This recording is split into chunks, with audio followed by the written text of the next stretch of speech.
chairman. Of our fathers, and I pledge myself. Hello.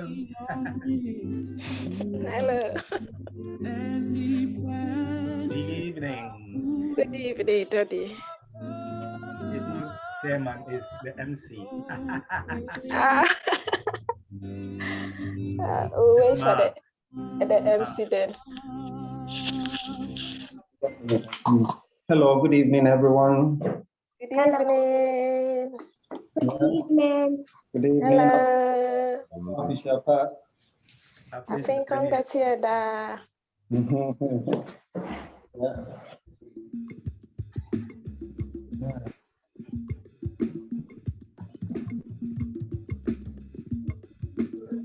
We can check. There we go. 15 so far, yeah. Yeah, it's all right. Just close it.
All my technical team ready.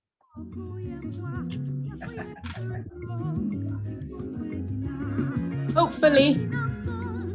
So you need to give me a signal if you want me to kickstart. It's 7:11 now. Okay, then whenever you are ready, then I can stop the music. Okay. Oh, can you see me then? My grade is gone small. Your video isn't on. Is it? Where's it gone?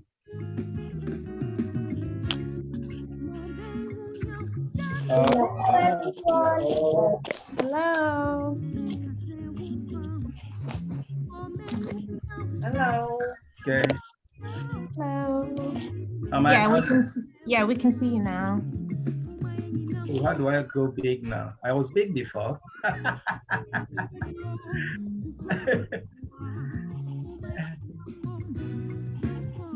Okay, I'll leave it for 3 minutes then.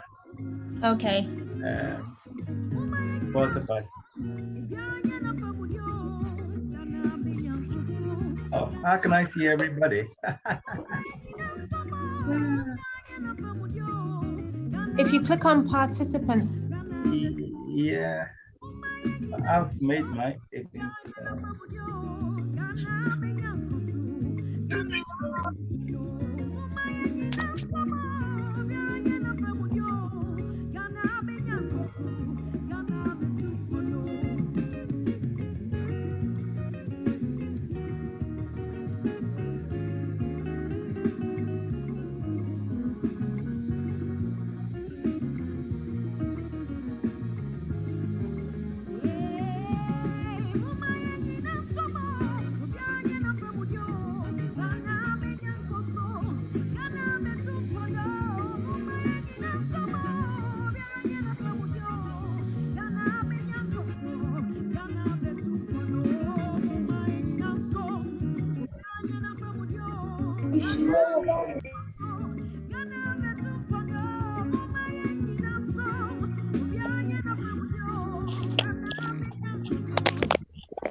Okay. Good evening, everyone. Good evening. You're welcome to our 64th Independence celebration. My name is Mark Ajay Kumi, and I'm the Cultural and Education Officer or Secretary of the Ghana Union of Greater Manchester. And I'm your master of ceremony this evening. I hope you're all well. And thank you for joining, and we hope more people are going to join. This evening is going to be fun. It's going to be a very relaxed atmosphere for us to celebrate our tribal groups in Ghana, from tribalism to celebrating our tribes, because Ghana is very unique with different tribes all coming together on one in one land. But we don't want our differences to put us down. We want to celebrate the diversity. So tonight, we thank you all for coming, and the pieces that you want to present, the various groups that have confirmed their participation, and the hard work that you have put through for us all to celebrate. Just to let you know that this program is being recorded, and I think that is a good material for us to keep if we have to share or give it back for you to go back and look at it as reference as well. So it's been recorded. I'm going to call the chairman of Ghana Union of Greater Manchester if he's ready, and he's going to give us the opening address. Then we'll take it up from there.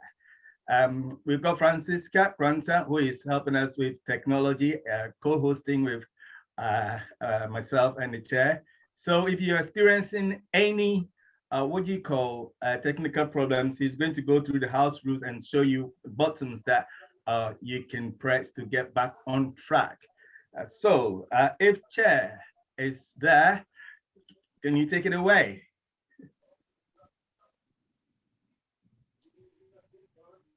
Is chairman there?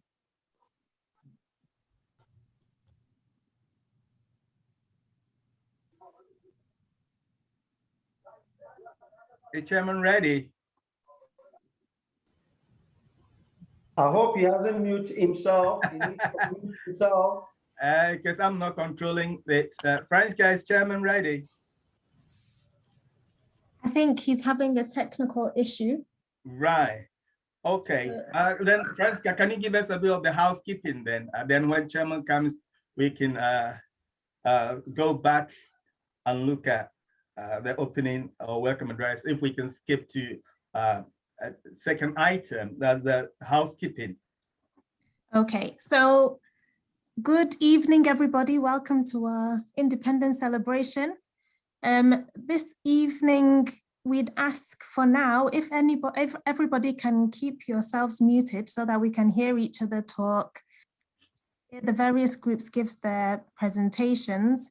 If you would like to say anything, please use the raise your hand function. If you are using a phone, if you click the three dots on the right-hand side where it says more, it will give you the option to raise your hand.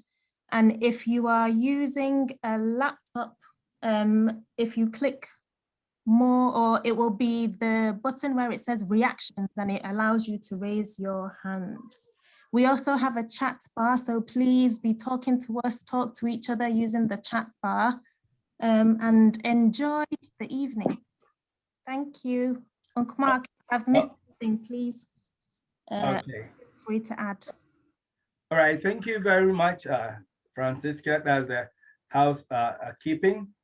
And the groups, when they come, I would like you to mention your name and the group that you are representing, and just go straight to your presentation. We're also going to be playing various songs and dances that also represent the various groups that are represented here. So that is how the evening is going to go. Getting to, I will also going to have video clips that some young people have done concerning their knowledge of Ghana, the things that they know about Ghana, when they went to Ghana, what they experienced, and while they're here, what they know about Ghana. So we're going to play some of these video clips for you as well. And then getting to the end, we'll have a little discussion of things that he would like to see in Ghana after 64 years of independence.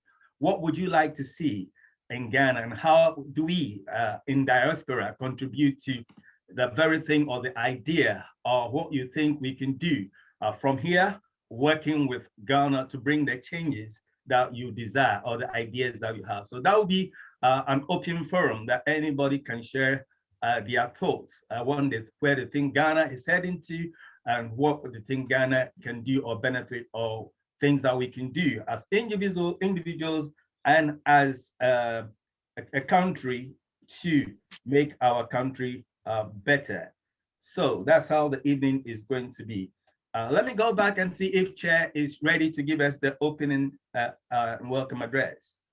I think he had to leave the meeting. He hasn't come back yet, so. He hasn't come back yet. I am here. Can you hear me? Yes, we can hear you now. Okay. All right. Good evening, everybody. In your absence, we've done the housekeeping, and I've done a few run through the program. So you can take it away now. Thank you very, very much, and welcome again, everyone.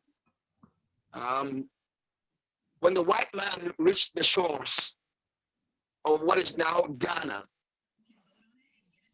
he came, or they came to meet a people who were tribal groups with tribal leaders in the form of leaders or chiefs. And then they came and realized that these tribes were fighting one another, seeking preeminence, capturing one another. It was war between this tribe and that tribe. And in our situation, nice music. Where there was no unity, they capitalized on our disunity. And before we knew, our ancestors were being shipped in shiploads into other countries. Years later, fast forward several years, Dr. Kwame Nkrumah leads Ghana into independence.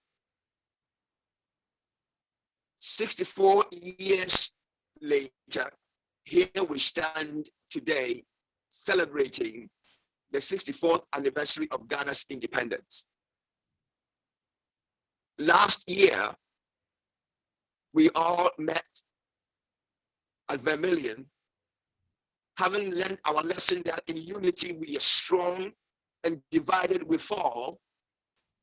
We celebrated the coming together of all the Ghanaian groups under the umbrella of Ghana Union of Greater Manchester, so that we can have a bigger voice, a stronger unity to advance the cause of Ghanaians in Greater Manchester. Talking about unity, this year, we've identified that Ghana is a rich country culturally and in other ways. And part of our wealth has to do with the many different tribes that we have in Ghana. Now, if we've learned our lesson about what happened when the white man arrived at our shores and saw this unity and fighting amongst ourselves, we've decided we need to revisit this wealth of culture called our tribes and emphasize the fact that together we make one nation. Having one another makes us stronger and richer.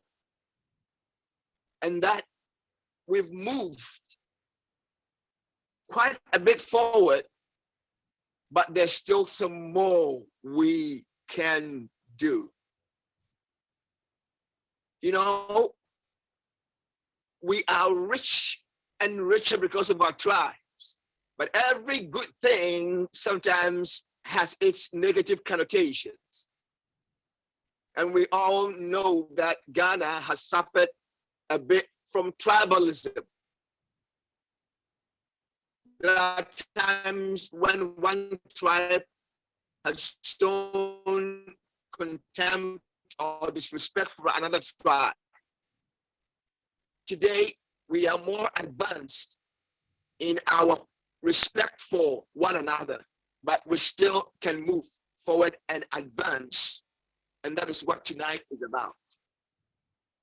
That we might realize that united as one people, many tribes, we can advance and be stronger.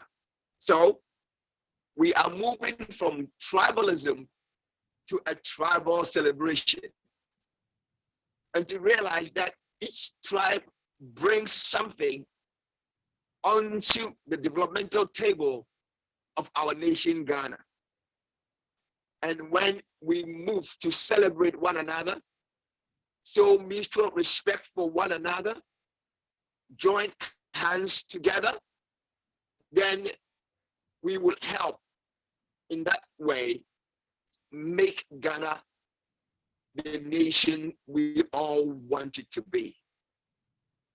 All the various cuisines that we have and the range that we have are because of the many tribes that we have. There was a Zimbabwean in our church at one time. And when he came to our home and saw the variety of food that we ate, he was so, he admired the Ghanaian situation so much because he was saying that in Zimbabwe, it was more or less just corn. And that they will have derivatives of corn.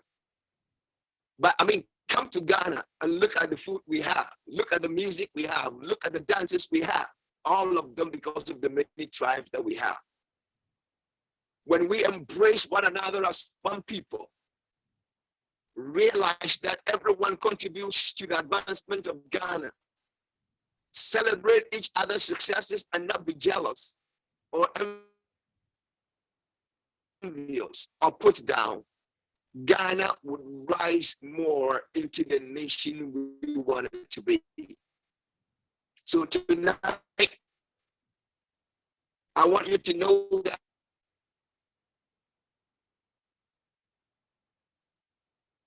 we've advanced and we need to advance some more. I'm an Asante man, but I'm married to a Fanti woman. Glory to God.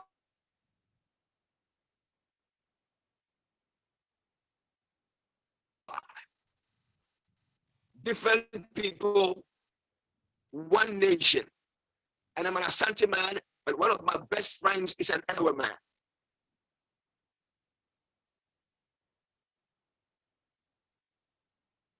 Gone are the days, and gone should be the days where one tribe thought it was superior to another. There's no superiority and no inferiority. We are all one people, equal before the eyes of God, equal before the eyes of the Lord, one people. So as an Asante man, I want to tell you, all my countrymen of various tribes, I love you, I respect you. I pray success for you and for one another. Let us celebrate and thank God for who we are and the many tribes that we have and what each tribe brings to the table. As we stand on the verge of another scramble for Africa, with the Chinese wanting Africa, with USA wanting Africa, with the Indians wanting Africa, with Europe wanting Africa. We pray that they will not come and find us again, a people divided by tribes. They will come and find us a people with various tribes united, strong, and one. So they will not divide and rule anymore, knock our heads together and rule anymore. None of our children and our children's children are going anywhere to be slaves, neither in a foreign land nor in our motherland. United we stand. Let's keep uniting. Let's keep loving. Let's keep celebrating one another.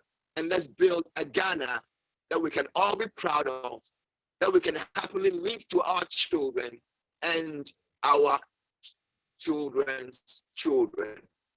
Long live Ghana, long live all the tribes, long live our unity, long live our love for one another. Thank you and God bless you. Thank you and God bless you too. As the chairman of Ghana Union of Greater Manchester.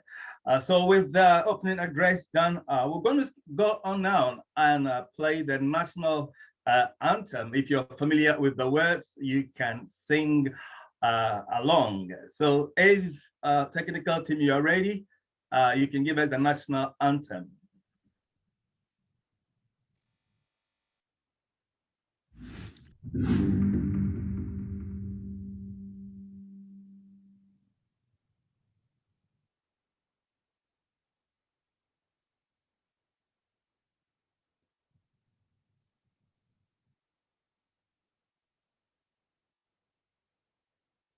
Can anybody hear?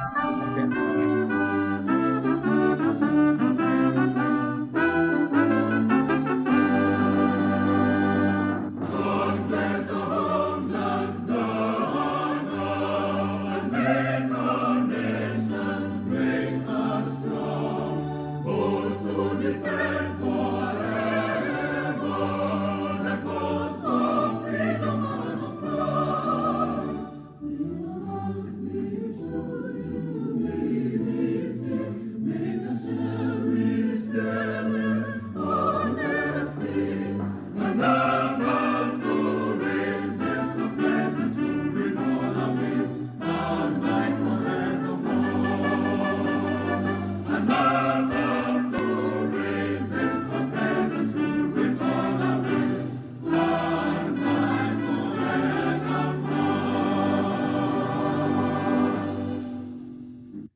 Thank you very much. That's the national anthem of Ghana.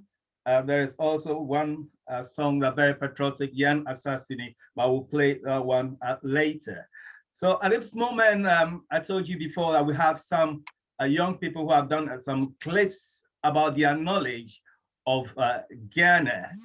So to get the young people involved, you know, building a nation is not only for adults, youth, but it's also for children as well.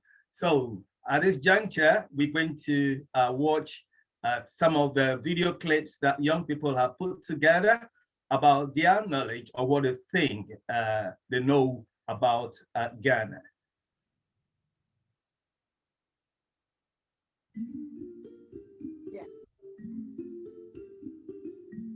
Hello, Joey. Just on the top of your head, tell me a few things you know about Ghana.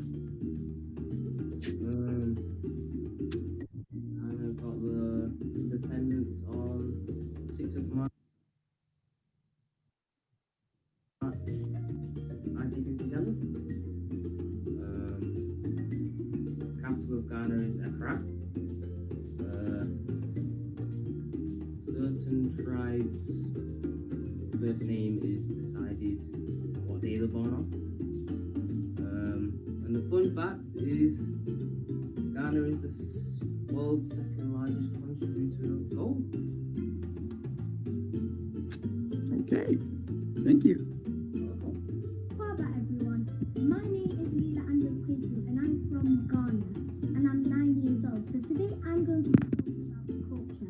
So let's start with the food. What is so unique about the food is jollof rice, and they can cook it perfectly, and all their food is very medicinal and stuff. So next I'm going to be talking about the culture and how kind people are. So the people are very, very kind because they love to share and they don't like to show off like they do in the UK. And they have all the things they need to be a great country. Thanks to everyone there. And next I'm going to be talking about the Manchester Parade. So we do Manchester Parade every year, June, July, to represent Ghana Union Greater Manchester. Now I'm going to be talking about Cape Coast. So we went to Cape Coast to see all the slave trade and stuff. And we went to the Never Return dungeon, but the guy said it's 2020, so we we shall return. Happy 64th anniversary, everyone. Have a good time. Bye. My name is Soan Andokweku Akwesi. My dad was born in Ghana and I am representing Ghana and their 64th anniversary. I am going to be talking about Ghanaian food like shiton and other food like jollof rice, plantain, and fufu, and the fish they make.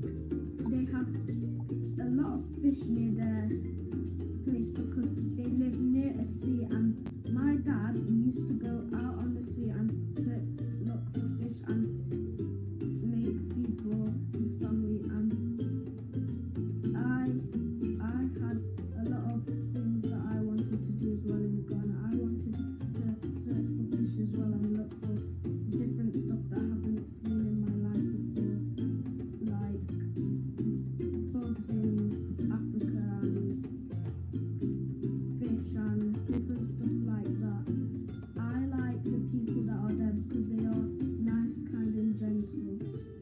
Happy 64th anniversary. Bye. Hello, Ruth. From the top of your head, just tell me something you know about Ghana. Ghana, it's on the west coast of Africa. They have a rich culture when it comes to food. Fufu, anku, kenke, jollof rice, plantain and such.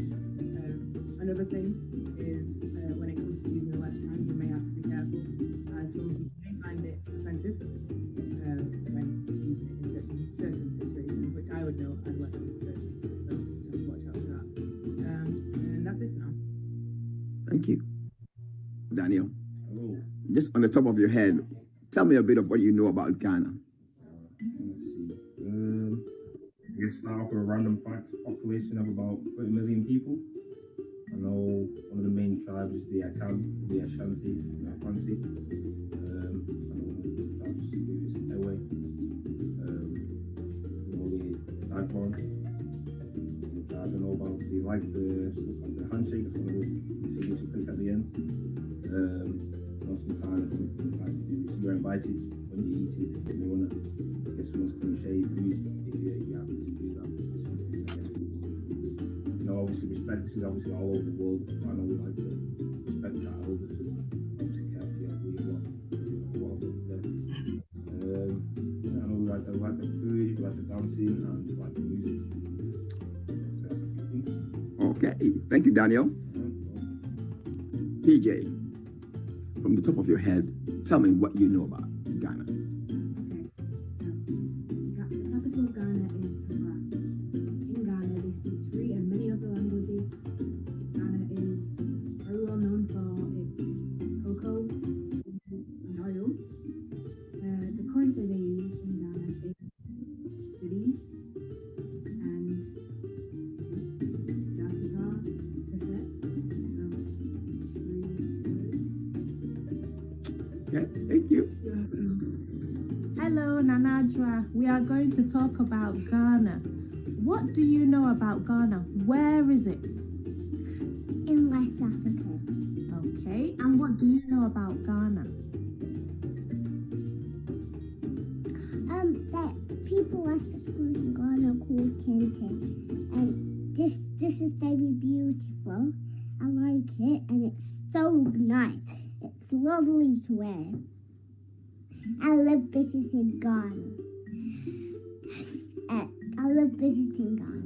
Okay, and do you speak any Ghanaian languages? Sometimes. What are they? Ewe and Twi. Okay, and are those the only two languages in Ghana? I don't know. Yeah, no. There are lots of ones in Ghana that I don't know. Okay, that's fine. And what day is it? It is Ghana's Independence, 6th March, Ghana's Independence Day. Mama Naira Miakata. Mama say Ghana, man.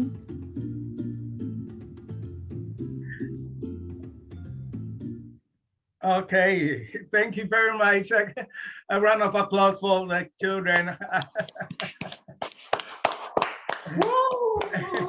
That's good. Well done. So we say, Yedase, one Danyeshi in Ghana, Apenami, Nago Day. Oh, wonderful. So that is how we build a nation, getting everybody's hand on the plow, doing their bit and valuing what each other brings onto the table so that we can celebrate. So this is part of diversity, so that it won't be only adult-led program, but it's also involving children who are part of the nation, our future leaders as we grow and we hand over the baton to our future leaders. So now we're going to go to our first tribal presentation. Ghana now is made of 16 regions. When I was growing, it was 10. Now it's 16. So we're going to start from the northern part or the northern hemisphere of Ghana. So we have the tribe of Wa representative here with us tonight, who is going to present on behalf of the Wale tribe. Tell us about their history, and he will introduce himself. Then after that, we'll play one of the traditional dances or songs that is used during their festivals and Wa. So if we have the Wa representative, Dr. Rakib Salia, please take it away. All right. Thank you very much. I hope everyone can hear me. Hello, yeah. Yeah, I would like to share my thank you. With you.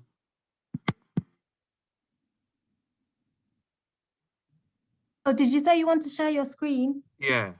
Okay.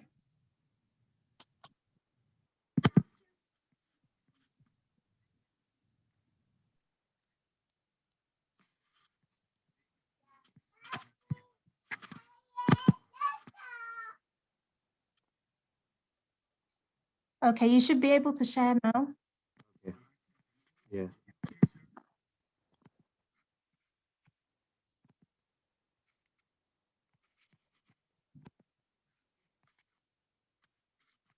Can everyone see it now? Yes.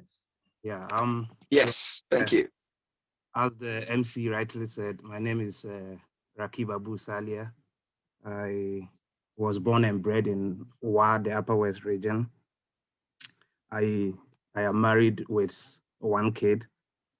My educational background, I did my first and second degree at the University for Development Studies, and I did my PhD at the University of Manchester, and now working as a tutor at the University of Manchester. Today we are going to go a little bit up north,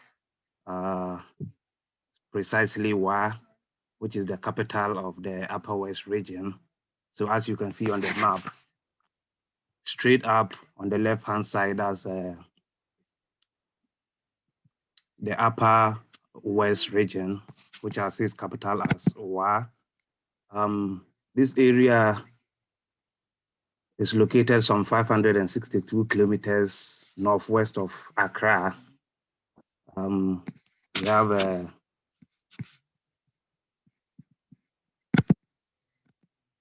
inhabited by several hundred years by traders who settled from some northern parts of Nigeria. And then the basic reason for inhabiting this area was to participate in the trans-Saharan trade.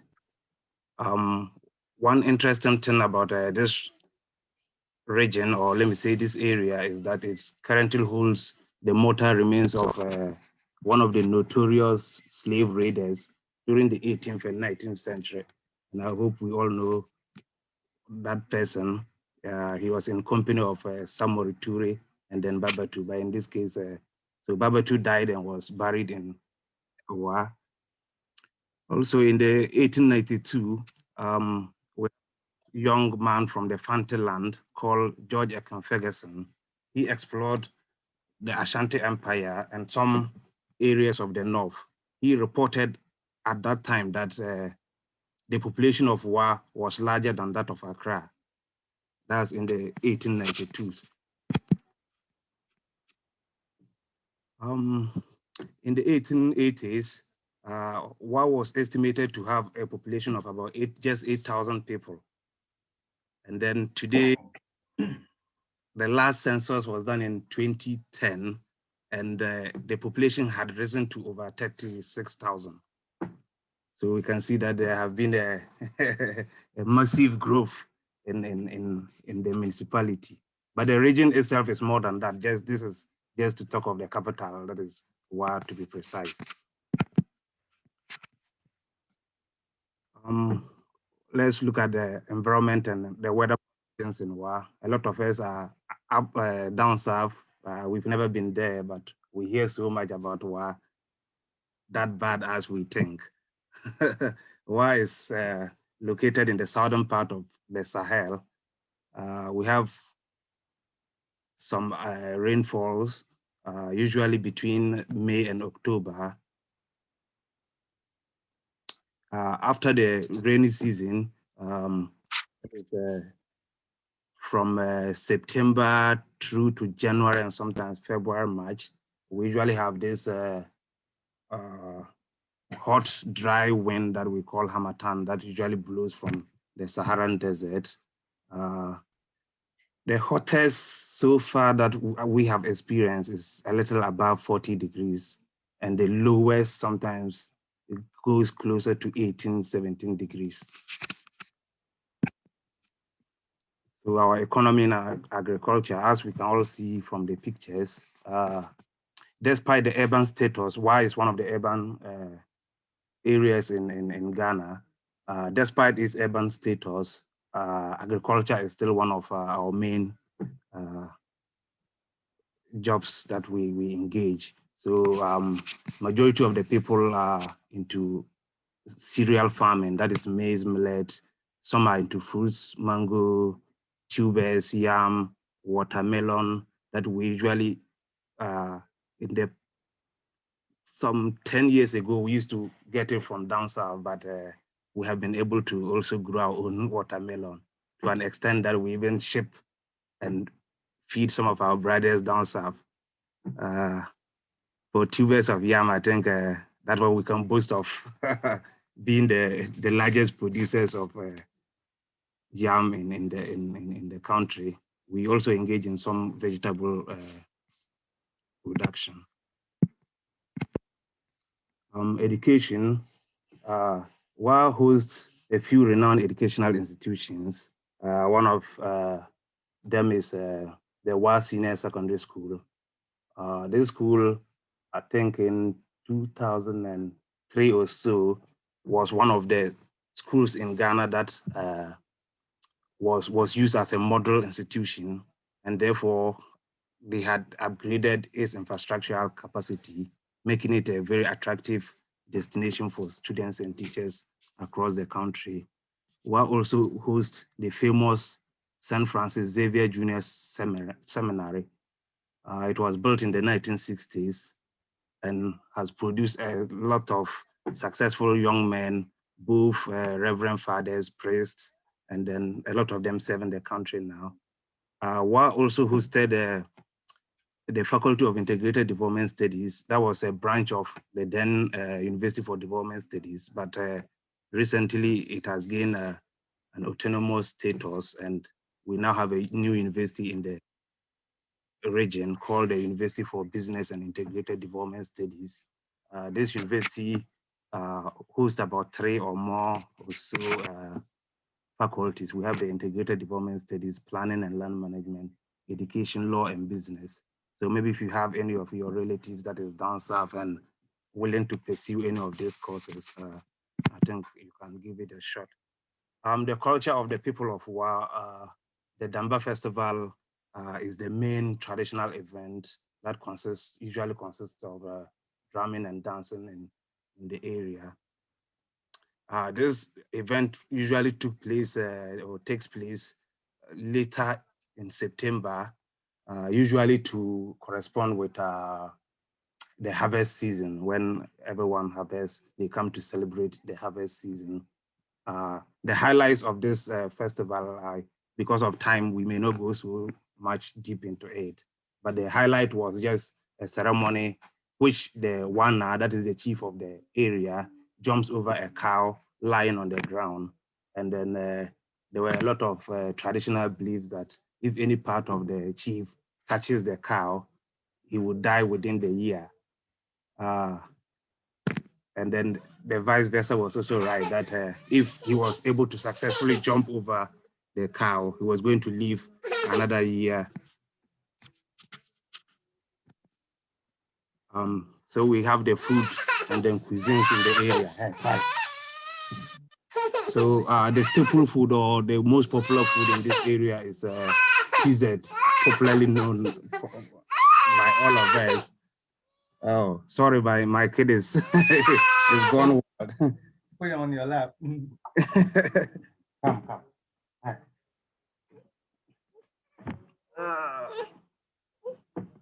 Sorry about that. So as I was saying, Tozafi, as you can see in the first picture, is one of the most delicious foods in our area. We also have cocoa and then kose, as you can see in this picture. We also take the usual food that we all know. Yeah, I think that is just a summary of Owa, located in the Upper West Ghana. Thank you very much. Thank you, Dr. Rakib. Let's give a round of applause, ladies and gentlemen. Thank you.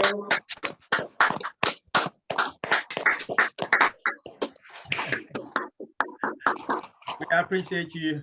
We appreciate you so much for your time and the challenges of your daughter as well. But at least he's come in the screen also to be part of what is going on. So we're going to play one song, a traditional song for us to enjoy before the next presenter. It's a Wa dance song, and there's a little introduction and young people doing their own thing. So let's watch this one.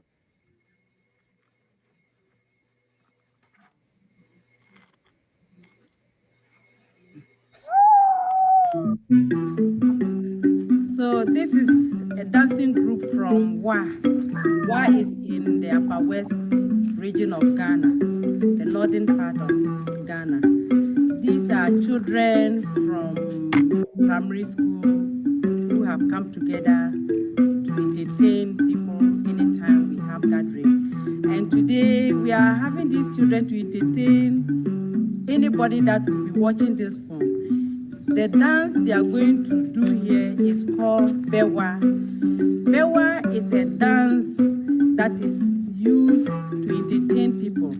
It is used, they dance it during moonlight, they dance when there is festival, anywhere there is happiness, people perform Bewa to entertain people. So you are going to see these children dance. Whoever that will be watching this film will appreciate this dance. It is called the Bewa Dancing Group. They are little children, happy little children from Africa. And they dance, praise God, they dance to show their happiness. So we are happy to present these children to you. So all those who be listening or watching this dance should watch it with pleasure. Thank you.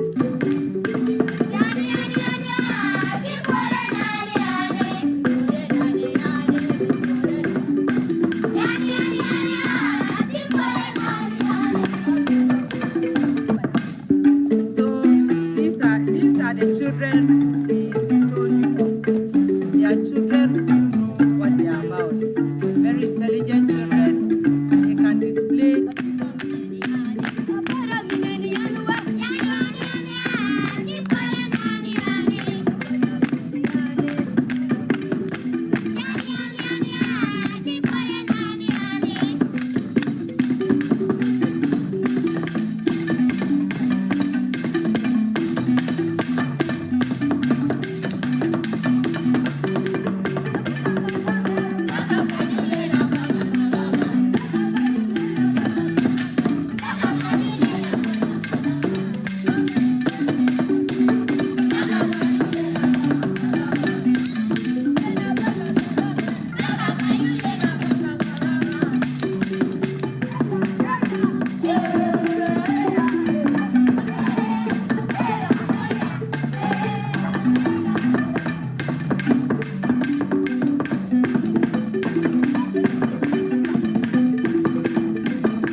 All right. That's the Bewa dance. That's the Bewa dance from Wa, as introduced by one of the officials there. And that is the dance that is danced in Wa, as we heard. Okay, so we're going to go to the next presentation. And this time also, we're still going to be in the northern region. But before we go on to that, there is a patriotic song that we've been singing in Ghana. It's not only the national anthem that we have. It's called Yerana Assassini. Yenara Assassini. This land is ours, our own land, the land that was won for us through the blood and toil of our fathers, and we have inherited it. So we need to fight and defend it and make sure that we prosper it as well. So let's listen to Yenara Assassini.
Thank you very much. So that was Yana Assassini, and it gave us also a beautiful scenery of Ghana, the Greater Accra, that's the capital of Ghana, some of the institutions, the courts, the hospitals, and the universities. So if we are ready, we want to go to the Gonja tribe. We've got a representative of the Gonja tribe from Gonja land. If you're ready, please introduce yourself and take it away. Hello, everybody, and good evening. Good evening. Good evening. Hello, good evening. Good evening. Good evening. Good evening. Yeah. My name is Jemima Isifu, and I come from Pembe in the Savannah region. So I thank you all for the opportunity given to me to give a brief history about the Gonja people and about my culture as well. So to begin with, the Gonja kingdom was found by Sumaila in Daura Japa in 1675 through wars and conquest. The Gonjas originated from Mandi in the present day called Sierra Leone. Today, Gonjas occupy the Savannah region of Ghana. The people of Gonja are called Mbanye, and they speak the Gonja language. When it comes to greetings, Anshma is for good morning, Antre is for good afternoon, and Anola is for good evening. And the response to all of this is Awo. So on this note, I greet you, my people. Anola and Pebi.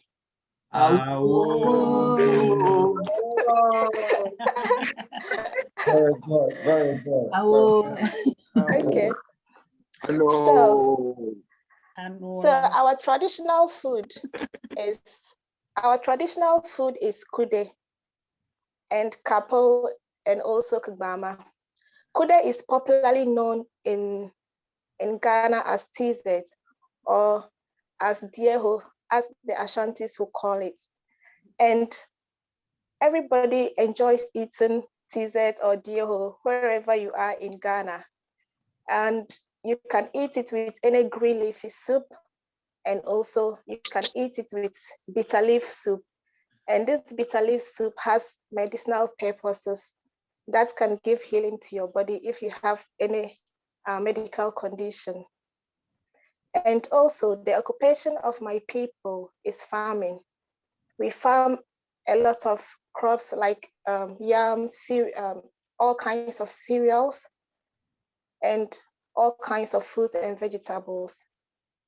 And during festivals and occasions, the men wear smocks and the ladies wear kaba, a traditional attire for ladies with top and slit and a headgear.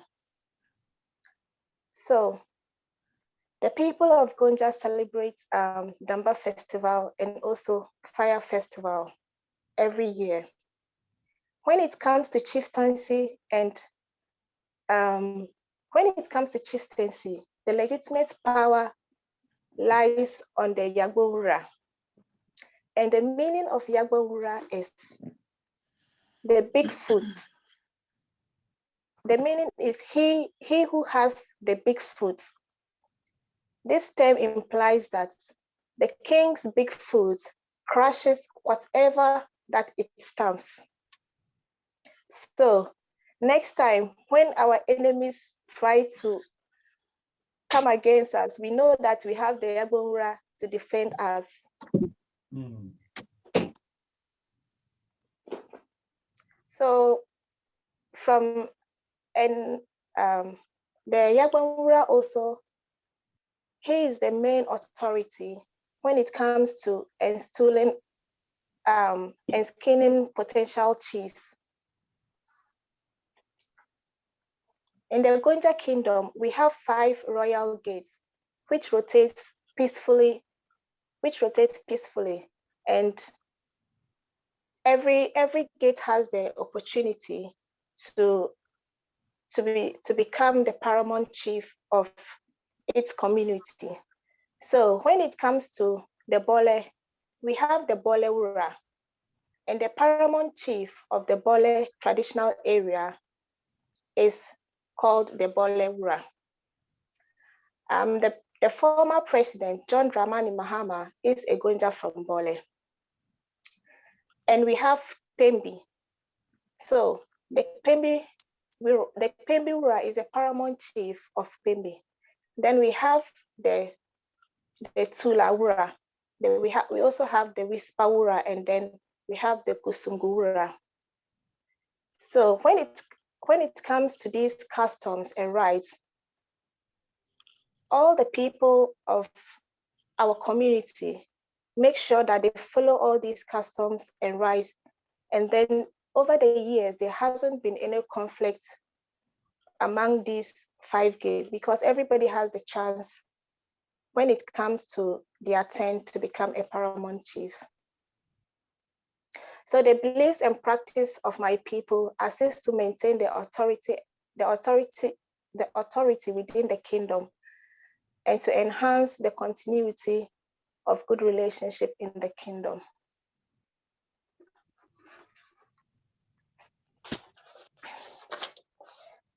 So, Savannah region is endowed with tourist attractions.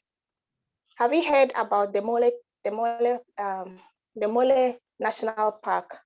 Yeah. The biggest game reserve in Ghana, which still has lions, elephants, and other wild animals. So it is located 146 kilometers away from Tamale. It also has the first mosque, which was built by Indawura Japa in Larabanga. How about the Mystic Stone? Have you heard about that one? No. This stone was a lot of white people came to remove it so that they could construct a highway, but this stone refused to move. So that stone has been there and serves as a landmark. It serves as a landmark in Larabanga.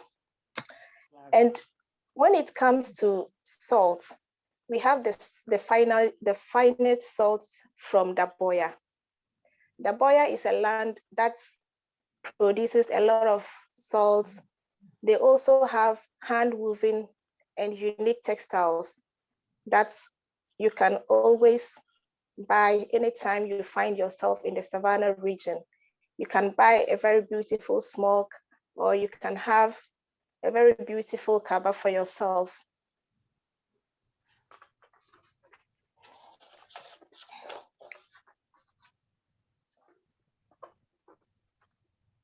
So with all this that I've said, I hope that the next time you visit the northern region or the Savannah region, I hope you visit the game reserve and also have yourself some beautiful textiles and smoke, and also have a taste of our delicious food. Thank you very much. Let's give her a round of applause. Thank you. Fantastic. Thank you. That's excellent. So when I go to Gonjaland, I'm going to build my house where that stone is. That stone where it is, I'm going to build my house there because it will be unmovable. Yes. Well done, Jemima. We really appreciate. So like we did before, we're going to listen or watch a cultural dance which is rendered during the Damba festival in Gonjaland.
Likey.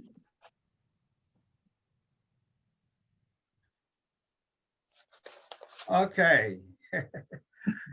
Thank you very much, Francisca, for bringing us that little dance from Gonja land. I think we've got another virtual dance. If that is ready before the next presentation, that would be really good. And this is rendered by our own Mr. Kwame Asamoah Kwating.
Hello there, Mr. MC. Okay, I've seen that there's gone frozen, not this post, but that was a dance from the Asante Kingdom, done rendered by Kwame Asamoah Kwarteng, the man who taught himself how to dance after being so many years of exploring dance for himself. You see him dancing during gatherings in Ghana, in presence of the Asante statesmen, during national events, and in Manchester here.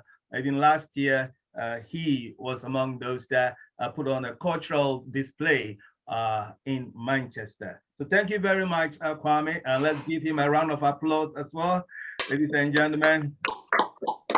Well done. Yeah. So we're going to the next presentation, and that is from the Asante tribe. Asante tribe. So if representative of the Asante tribe is here, ladies and gentlemen, let's welcome them for them to also show us their piece and what they've got for us tonight, celebrating our tribes. Asante.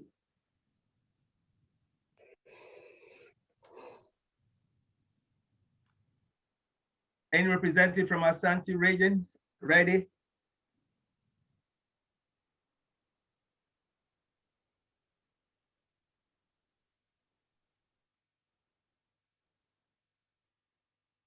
Okay. I can't see anybody popping up. Maybe they're going to join later, or they're having any problems. Francis, can you give us like a little song interlude that we can go and come back and see what is happening to the Asante people? Sure, just bear with me, please. Okay.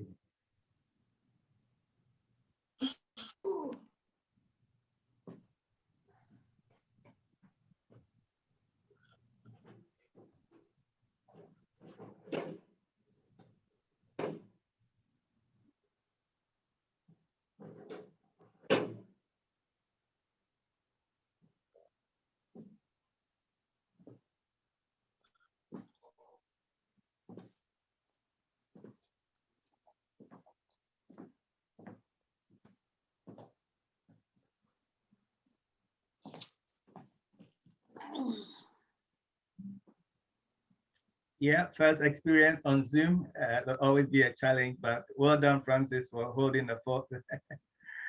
Are we still not got Asante?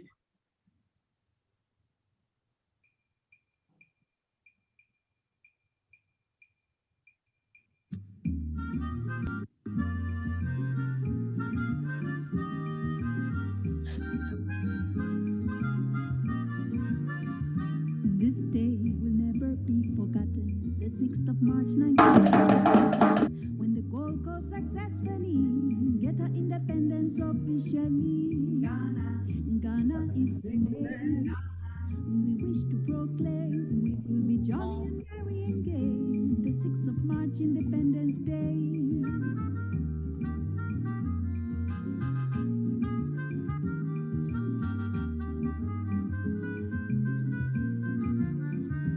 Dr. Nkrumah went out his way to make the Gold Coast what it is today. He endeavored continually to bring us freedom and liberty. Ghana is the name we wish to proclaim. We will be jolly and merry and gay. The 6th of March, Independence Day.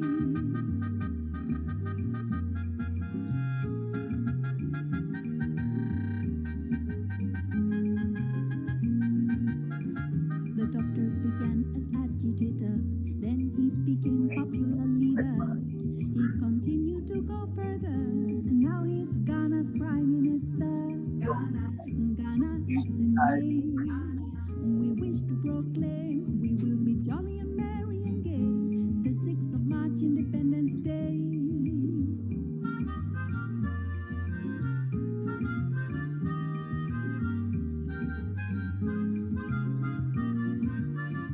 The national flag is a lovely scene with beautiful colors, red, gold, and green, and the black star in the center representing the freedom of Africa. Ghana is the name we wish to proclaim. We will be jolly and merry and gay. The 6th of March, Independence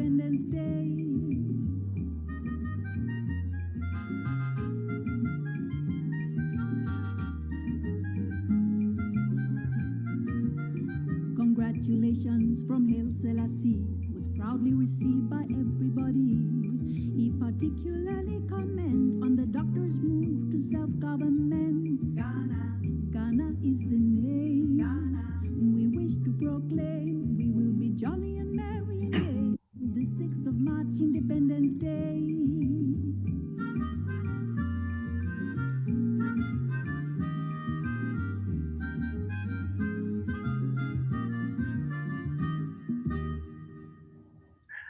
Okay, so well done. That is a wonderful rendition of Ghana, the birth of Ghana, sung by Gegner. So we're going to skip to the next presentation because we couldn't get a response at the moment from the Asante tribe. So the next tribe in line. She is on her way, and so she will join us later. Okay, all right. Let's make some progress then. Thanks for that, Chairman, for the update. Let's go to the Fanti tribe. The Fanti tribe from Central Region. If you are ready, Fanti, let's have you give your presentation.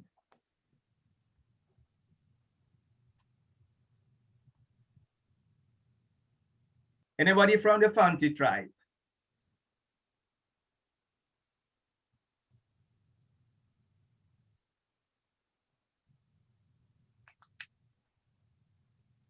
Okay.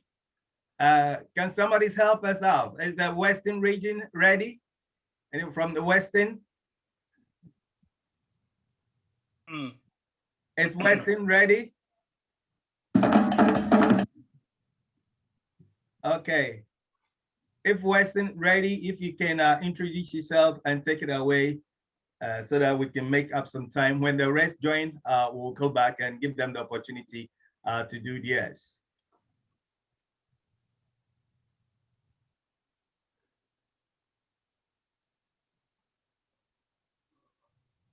So do we have Western? Okay, right. We are in the lockdown. Right, do we have Ewe? Are the Ewe tribe ready? Yes, we are. Yeah, if Ewe tribe is ready, please take it away and let's enjoy whatever you've got for us. We just want to have fun with you. So let's welcome the Ewe tribe. Okay. Malawezo dona miakata. Yo.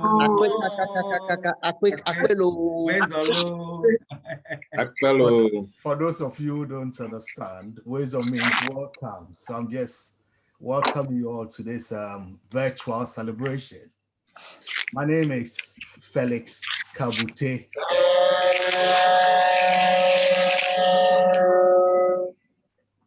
My surname is not really Ewe. This is because I class myself as mixed tribe, part Ewe and part Gadangbe. So I can proudly say I am a product of the diversity we have in Ghana. Uncle, can you come on video? Can you bring your video on so we can see your face? We can see Francis' face, but all right. Okay, all right. Okay. Yeah. I am married to a Bono woman who has given 3 beautiful children.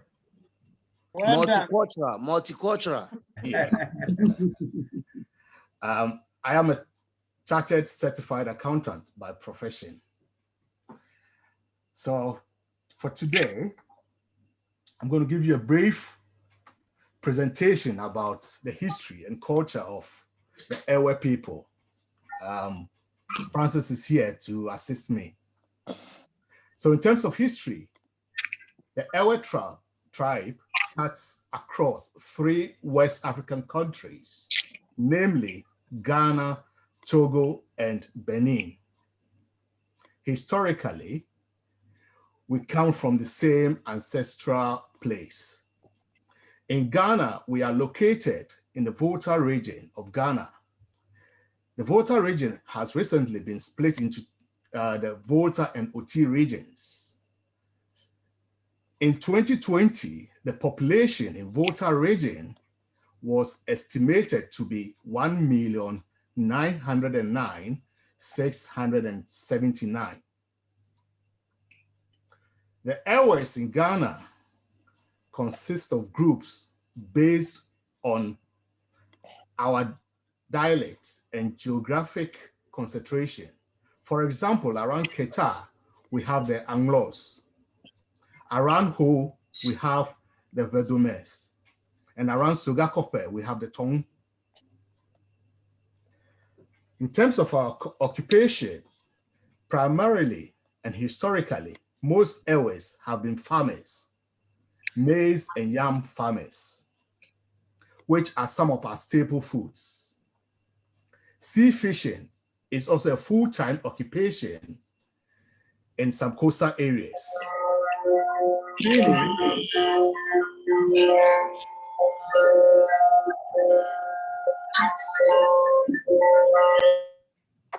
Weaving, pottery making, and blacksmithing, as well as trading, are all important. In fact, we have our own design of kente cloth, which is very popular in Ghana. With the arrival of the Europeans, we took the advantage of the education they provided, and we have gone on to produce prominent people in Ghana. The culture. We, the Airways, adore our culture, and it is celebrated with pomp and pageantry. There are traditional dances such as Agbaja, Bobobo, Achiagbeko, Gahu, and Kete. We have various festivals. For example, we have Hogbechocho Festival, celebrated by the Anglos. We have Asafutu, mainly by the Tong. We have Teduduza. This literally means Yam Festival, and is celebrated usually around September to usher in the new yam harvest after the year-long planting season, to praise the gods for a bumper harvest and protection. So, the main food, or some of the main food, as some of you would be aware, is akple and fetri-deshi. Fetri-deshi is, yes, okra soup. We have yaka. If you travel along Sogakope, there's a popular spot that is so yaka with that fish called 1,000. We have banku, just to mention a few. All these foods are prepared with dexterity, and they are very, very deliciously made. If you've never tasted any Ewe food, oh, I'll tempt you to try it one day. Francis, have you got anything to add? No, it's just the migration from the ancestral village, Ngoche. So when the king Agokoli, the powerful, wicked king, his rulership became unbearable for the people. They therefore decided to abandon him. So what they were doing was to fetch water and pour that water on the wall to soften it. And they decided that one night they're going to leave King Agokoli. So when they were going backwards with the view that the king and his men will not be able to trace them. So along the line, they dispersed to various areas. When you go to Aflao, the Aflao king now has some children or his people in Togo and Benin. So during the recent election, or the registration, you would see that people were crossing in between Ghana and Togo. So historically, we still have that tie. So we have some relations in Ghana, some relations in Togo.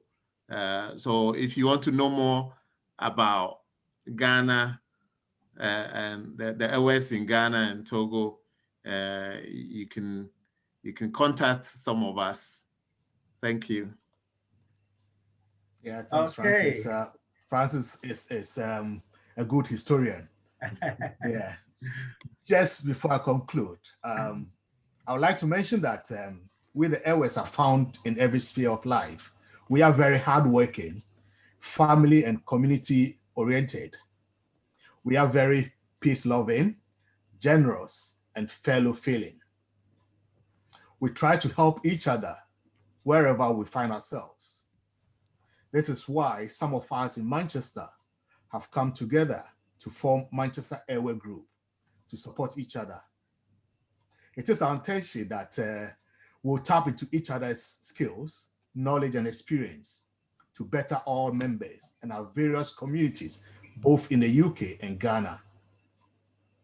It is for this reason, as the secretary of the group, I would like to mention that we are encouraging all airway-speaking people in Manchester to come aboard to share the rich knowledge and expertise that they have. Thank you very much. Thank you. Let's give a round of applause to Felix Kabute and the Airway Tribe of Greater Manchester. That's very interesting. Now. And you know, they've also produced, one of the finest patriotic song composers, Ephraim Amu and Victor Beho, and all that. If you go to Peki Bobobo, I love the Bobobo dance, and we've got the Agbaja dance also from the coastal belt. So because we just enjoy the history and tradition of the Airwayland, we're going to watch a clip, Agbaja dance clip by the Airways in Ghana. So Francisca, if you can keep it rolling, let's have some music interlude by the Airway Tribe.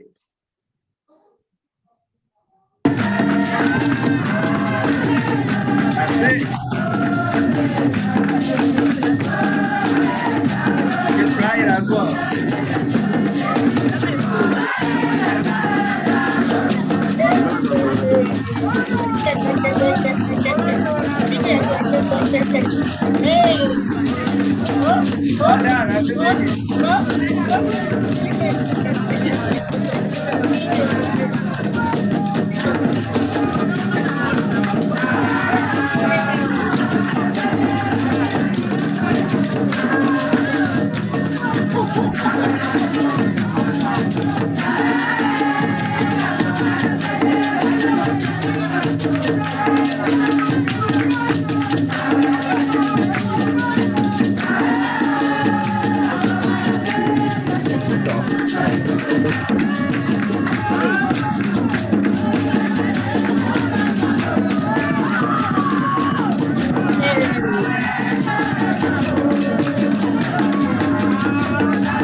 thank you very much.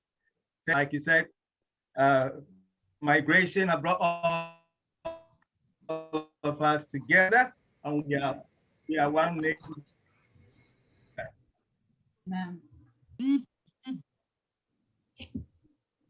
I mean, everybody, can you hear me? Yes, yes, we can hear you. Yes, I can hear you. Okay, sometimes the internet goes a bit funny. Yeah. Yeah. So thank you very much, Uncle Felix. If we are ready, and the other Fanti tribe is not here, or Asante, then our next tribe is the Ga. Oh, Ga Adangbe community. yeah, the Adangbe community is here. Ever ready, ready and waiting. The Ga community is here. Yeah, Manchester, we are here. Oh, welcome. Right, thank you. Shall I start? You can take it over now. Yeah. Yes, you can take over now. It's your turn. Yes, you can. You can do your presentation. Okay. The film you never appreciate be any. You go ni Jefe hu. Aha.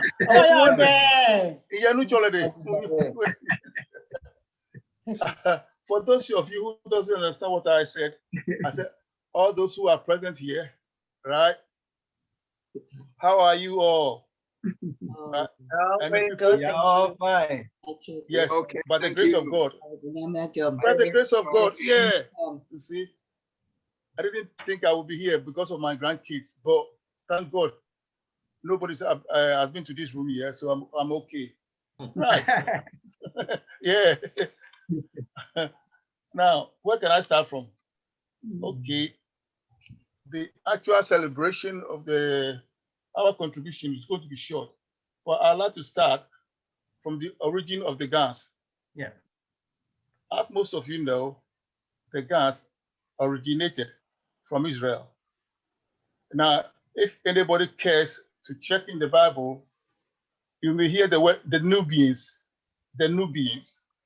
See, who are the Nubians? Who are the blacks at the time when the Israelites were released from Egypt, going back to their homeland, right? The Gans were not the Gans, but the blacks who were there at the time, the Nubians.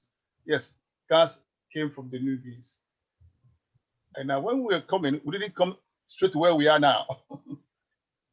We took a very, very long trail. Well, we came down Egypt way along the Nile. Now we came down to Angola side, right? Then get back again, right?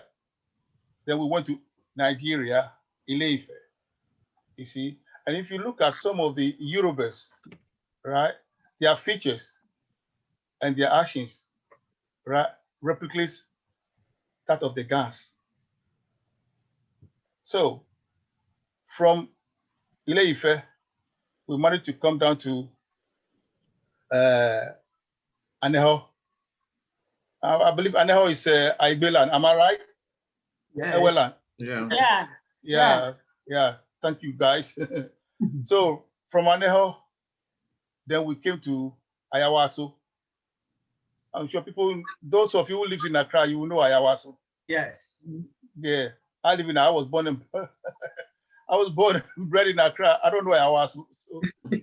Ayawaso is all the Kotobabi, Nima, Jowulu, Abelenke. Oh, I see. Oh. Alajo. Oh, Alajo, all is. Oh, I see. Oh, I see. Okay, thank you very much. Oh, sorry. I forgot to introduce myself. What a shame. My name is Robert Quay, right? Born and bred in Jamestown, right? And I've lived all my life around Jamestown area, right? I was educated in Accra High School. From there, I worked at Kolubu Teaching Hospital as a laboratory technician, hematology and bacteriology. Then from there, yeah. I run away from work straight to England. Well done. I'm telling you, I run away straight to England. Now, when I came to England, luckily for me, I was supposed to be starting the job on Monday, right? And I was supposed to be here at least a month before. I couldn't arrive till 2 days before I started the job. So, what job was it? Psychiatric nursing. I was there as an NHS for a while. I said, I didn't come here to do this. So get in the laboratory course. I got my ONC in laboratory course. I was doing the HNC in the laboratory course. And Maggie Chacha came along and said, right, cutbacks. My first year was fine. Going to the second year, my Oyibo wife. Now, when I say Oyibo, those of you who have worked with the Europeans, you know what Oyibo means, don't you? Yeah, we do. Yeah. My Igbo wife said, she's expecting our first son. So what can I say? I was perplexed. This has never happened to me before. What do I do? Yeah, so I carry on with my private education, whereby I was paying my own school fees. You see, okay. I went for the 2 months. I said, pack it in, because everything from home, Ghana, as you do know how Ghana is like. You know, at this time, mom and dad were working with walking stick. They were very old. My younger sister too, her education falls on me. So I have to jack everything in. So, okay, after jacking everything, luckily for me, on the 16th, no, on the 28th of February, just passed, year just gone, was exactly 16 years for me when I retired from the NHS. And thank God, I've been able to educate all my children to university level. One of them is, if you go to Melbourne in Australia, he's the only career there. He's chartered electrical engineer there. The last one went to Suffolk University. Every now and then he's going to Europe. Every now and then he's going here. He's got his own job. Okay. The second one now still works at the Metropolitan University. All of them are university. I mean, the father, who am I? Nobody. You are somebody. Yeah, somebody. Nobody, you know. So anyway, thank God somebody where one of them has given me grandchildren now, you know, and believe me, I die for them anyway. Now getting back to the subject, as I said, you know, the origins of the new beings, you see, and I'll give you my main job already. For the Ga tribe, as you do know, the Gas love living along the coast. The Gas love living along the coast, and the Dangbo tribe too, you know. So when you start from, where can we start from? Langba. Does anybody know Langba? No. Oh, Langba. Okay. Yes, Langba I know Langba. I know nice, Langba. nice one. Nice. Langba. Nice one. Nice one. Yeah. You start from there. They keep on coming, all the way along the coast. You know, you come to Jamestown, then carry on. That's Accra, Potosu, Labadi, towards, you know, until you come to Pram Pram, right? But Pram Pram is not the end of the Garden. I think Nungo, Nungo is the last big, you know, yeah. Nungo is last big. Then when you go to Interland, you got John Shi. I think it ends up at Aburi, yes, Aburi, because some of the Aburi tribes, you see, their origin is from Gamashi, where the current Gamashi is, you see. Yeah. And the guys started mixing or marrying, shall I say, the accounts at the time, because our numbers were very scanty, not small, very scanty. Very scanty at the time. So, and the one who formed the Ghana state is Ayikushi. That was in 15 something. I've forgotten the exact date. But I know that Ayikushi. And there were so many Ghana chiefs after him. And there were some regents too after him. You see. But my main topic for you guys now here tonight is marriage, right? And the marriage for the Ghans is very, very unique. Why did I say that unique? It's only 4 stages, but it's unique, right? In the sense that, well, when I finish this, if anybody wants to ask questions, right, you can give it to our chairman, then I can answer that one for you. And I can give you the reference to as well, right? Now, they married prior to, well, the modern days, prior to our independence, right? We've got 3 different types of dance, which is well known. But because of modern civilization, the first one, which is called Tumbe, has died a natural death, then followed by Kolomashi. That is going.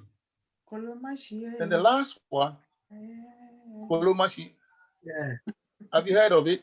Yes. Yes. Nice one. Kolomashi, yeah.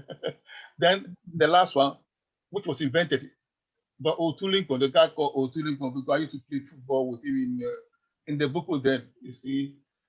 Otulinko. Then the last one is Panlogo, you see. But wherever you go in Accra, just outside Accra, and you say you are from Accra, everybody wants to know about Panlogo, you see. And Panlogo too, bit by bit, is dying, you see, because yes, those of us who were there at the time, we've all left, or they passed on to go to the other world, you see. So that's why this is dying. Okay, the marriage which I say is unique is it's got 4 stages. As far as I can remember,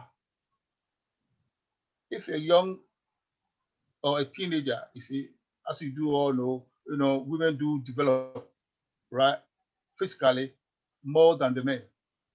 You see, because during my time when I was growing up, we were still playing football. Whereas the girls, they don't like playing football. They used to play something called ampe. They jump and clap their hands, jump and clap their hands. They say, I don't know what they say, Yeah. Yeah. Yeah, correct. Something like that, But as we boys, we're growing up, if you are hitting you're in your teenage years, right? An elderly person, you see, we call it to one side. Oh, Niaite, how are you? How are you doing? Oh, I'm fine. Okay, sir, okay. I've seen that, I've seen you walking about with this girl. What's going on between you two?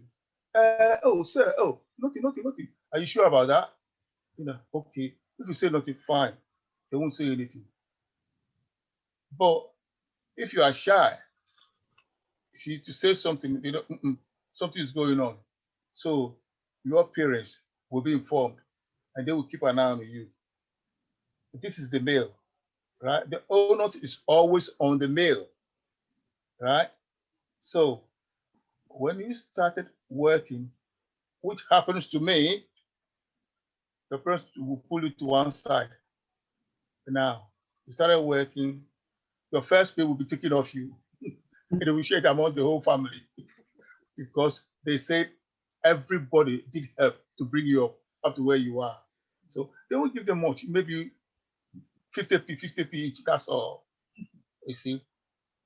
So they will tell you how to behave and make sure that you got everything that you need before you get involved with a girl, not a woman, no, with a girl, right? Now, as time goes on, they keep an eye on you. Now, when the girls too start developing, they put them to one side. You are becoming a woman, so watch out. That's what they say to them. Watch out. What do you mean, watch out? But they don't come to tell us, so we don't care. We just cohabiting as we were as children. Now, it gets to a point that your parents will ask you direct, "Oi, I've seen you with this girl. Watch out." You see, but you know what men are like. Your father will say, "Are you interested?" or something like that. You know, if you realize you are hesitating, there's something on there. You see, so here your parents will go and see, you know, the girls. You know, they go to see their parents too as well. This is what we call what's the word? Yes, yes, right? Translating it literally, you know, you are going to cover the girl with a leaf. What kind of leaf? I don't know. Yeah. Okay. Now, secondly, the second bit is if the two parties are getting on very well, right? Then formally, the man's folks will go to the girl's folks and they will say that, look, my son or whatever, my nephews, you know, we are interested in your girl, you know, so can you look after her for us? You see, oh yeah. Or they don't go empty-handed. They go with schnapps or jeans or whatever, you see. Now, if both parties, right, if this thing, formal arrangement, is accepted by both parties, then which means the man can go and visit the woman frequently. You see, there's no hassle there, no problem. But at one point, because I love my granddad when he was alive, "Granddad, why is it that we have to do this?" And he said, "We used to do this simply because of two main things.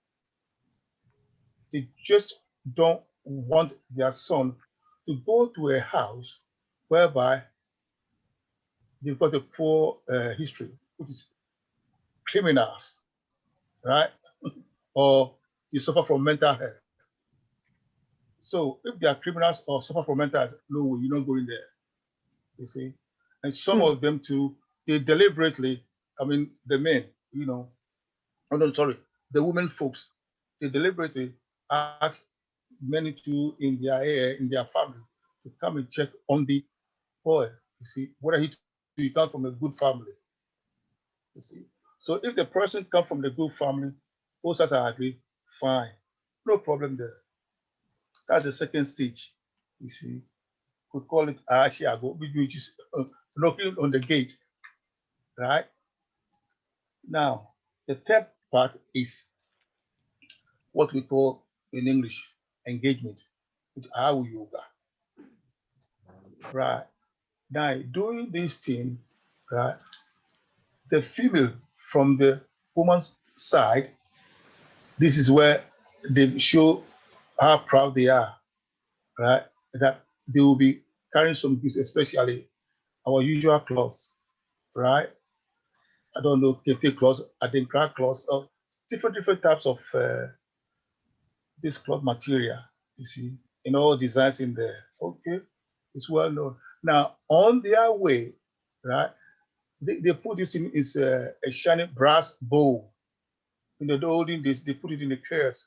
When I say it, like a big calabash, you see. But when white man came to our shores, people say, forget the calabash. We don't like it. So they started using the brass bowl, big brass bowl. And on their way going to the female's house, you see the women singing, you know, happy songs or having a lovely natter until they get there. Now, they do put some amount of money. I don't know, to be honest, I don't know the exact amount of money, you know, because that wasn't done for me, so I don't know. But the amount of money they put, we call it a taku, right? Which means what the Kaka women do on their head before they carry something on their head, they put something on their head, you know. Yes, they give that money to the woman, right? The idea is for the woman, when it comes to her marriage, she can use that money to buy something for herself or whatever. But sometimes some people divert this money into trading. You see, so whatever it is, when the time comes for your wedding and you haven't got enough money, that's on your own. You see. Now, then they will come to the last one, which is the actual wedding. Because of modern civilization or Western civilization, you see, whereby some people hide behind religion too as well. They ignore all the customs which has to be performed. Straight away, they go straight into wedding because everything is done in the church, you see, and that's it. Now, after that, or during this period, man and woman are well known to both sides of the family, but nobody knows when the child will appear. But so if the child comes on the scene, right, and if the child happens to be a boy, the baby doesn't come out to see the sun for 7 days, right? The 7th day, the boy has to be circumcised. And the circumcision, the reason, has got a bearings up to this day as we are talking now. And I dare anybody to go to Kolebu and ask for the statistics. During the period of AIDS, HIV, those who died of HIV, only 0.0%, 0.1% are GANs. The rest, they are not GANs. Why?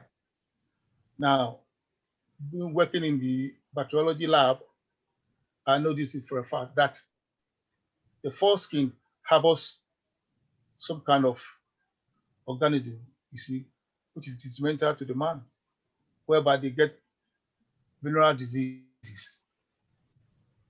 That's by the bar. So, if the child, if the child happens to be a girl, both ears has to be pierced by a capable person, not a man, but a woman who knows what they are doing. You see. So here I will rest, or I end with this one now. See, all that I can say here now is, which means thank you for listening. Now, I don't know if this Francis has got Pan logo. Yeah, Pan logo. Yeah, we've got Pan logo for you. So go ahead with that. Yeah. Go ahead now. Thank you very much, Thank you very much. Thank you very much. Well, Gang Adangbe. Yes. Those of us who grew up in Accra, you know, one of our popular markets, Makala #1, Makala #2 market. Yes. A very busy place, Kimbu, Tudu, then Kwame Nkrumah Circle, all those areas, yes. Kajano. Yes. Oh, you know Kajano. Yes, correct. Opera Square, Watto. Yes. All that area. All right. So thank you very much. And let's have the Palogo dance by the Ga traditional people. Go ahead.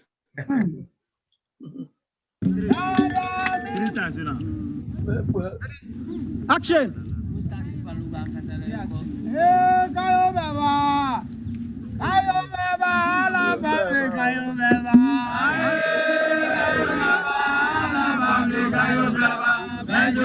Oh,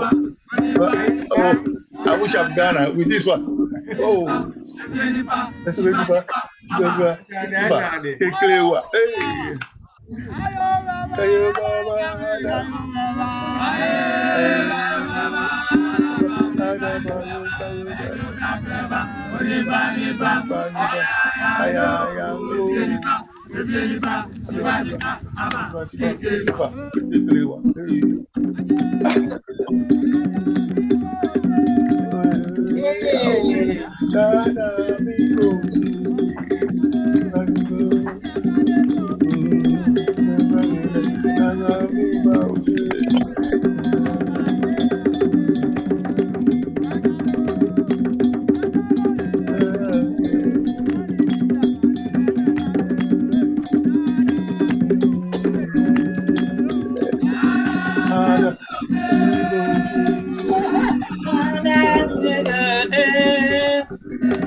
Vicky baby. Vicky baby,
Hallelujah.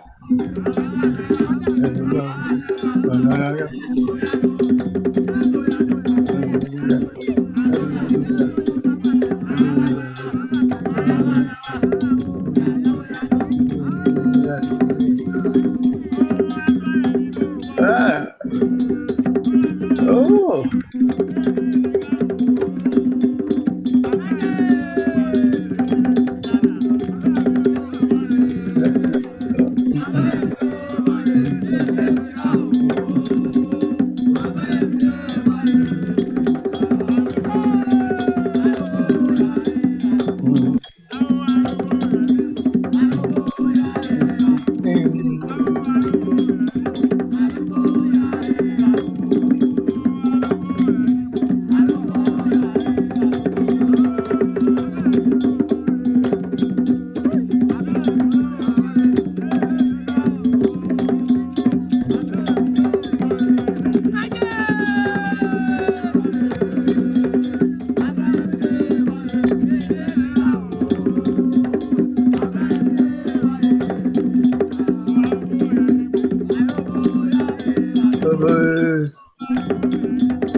Mr. Kabuti.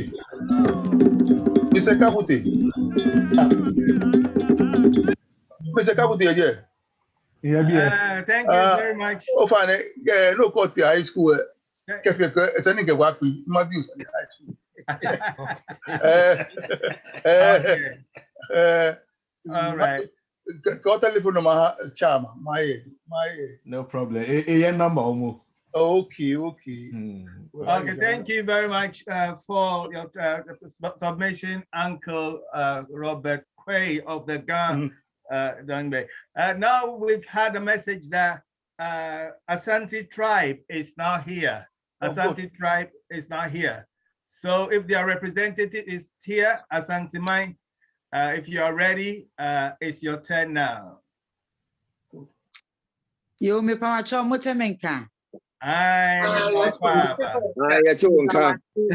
Da wa pipi se wa ma me sa akwanya yi. Na ye frɛ me akua friye. Me free Asante Memu. Me ye asini ye ka asini a eye abusua ekuo a ye wo Asante Memu. Na me free atwoma denkyemo so. Na emom me bɔ me bra ewo English krom ha ne nkra bata bi ede Manchester. Na ye wo Manchester Ghana Union ekuo mu mi wo mu ebie. Mini mi kunu ena ewa ha ene me ma enan. Na dodo na ebo me mrane mama so ena mi kunu so de papa so. Na eye me ahohoaho a se Mr. Mark, ofane awula no le you inu wa. Ewietwi ewo. Enu tu wa ba chombo shishi wa hane ya no. Okay. Okay.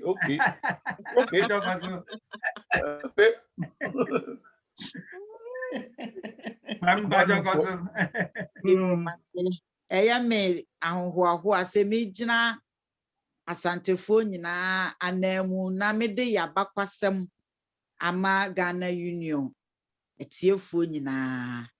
Se ye ka asante a na asante enye asante na ye abusuakuo edu na sa abusuakuo edu yi ye wo oyoko ye wo aduana ye wo asinwom ena ye wo abusuakuo edu sene America no na sa abusuakuo dudu no na obia edi ne ho so se ohene obia da na abusuakuo na no a woye ohene a otene baabi a obo ne bra na ye wo ohenkasie bi a na otete abusuakuo bi a na wo mo ye ayokofo saa ayokofo yi na omosom dankyira akonwa enti sedru adaduanan bia omote esa na omode sikafutro na omode ahwenie akosom dankyira emai efise na saa ayokofo yi no omo ye akofo eyie no omo ho odene eti dankyira hene ehu sese wanyene ne ho ammo wo omo anhwe ho a da bia no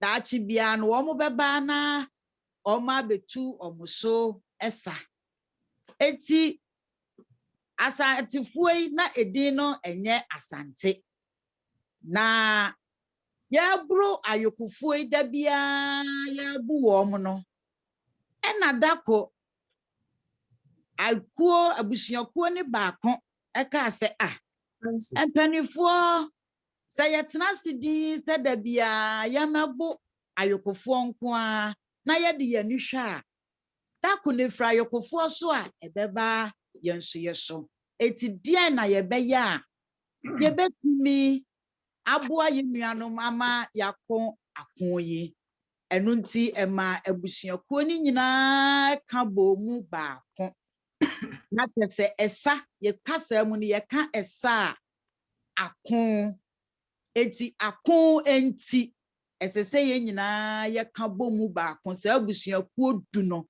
ye ka bom na ye kosa enu na ebe ma ye nya asantefo ane asantefo abeda ho a ye wo wiase afa na nyina na ye duane a ye die eye fufuo Ghana ye wo atoye ebra ye ka ho se south ye ka ne brofo na adwuma ye ne kese pa eye mfunuane ye do afuo kua eno ni ye adwuma kese a asantefo ye nwumanim enkwa akire bebrebe na emom eba kua yode a eye asantefo yɛdwuma a yɛyɛ ne kɛseɛ ɛno no yɛafadeɛ ɛne kente a mɛfra no ɛnɛ yi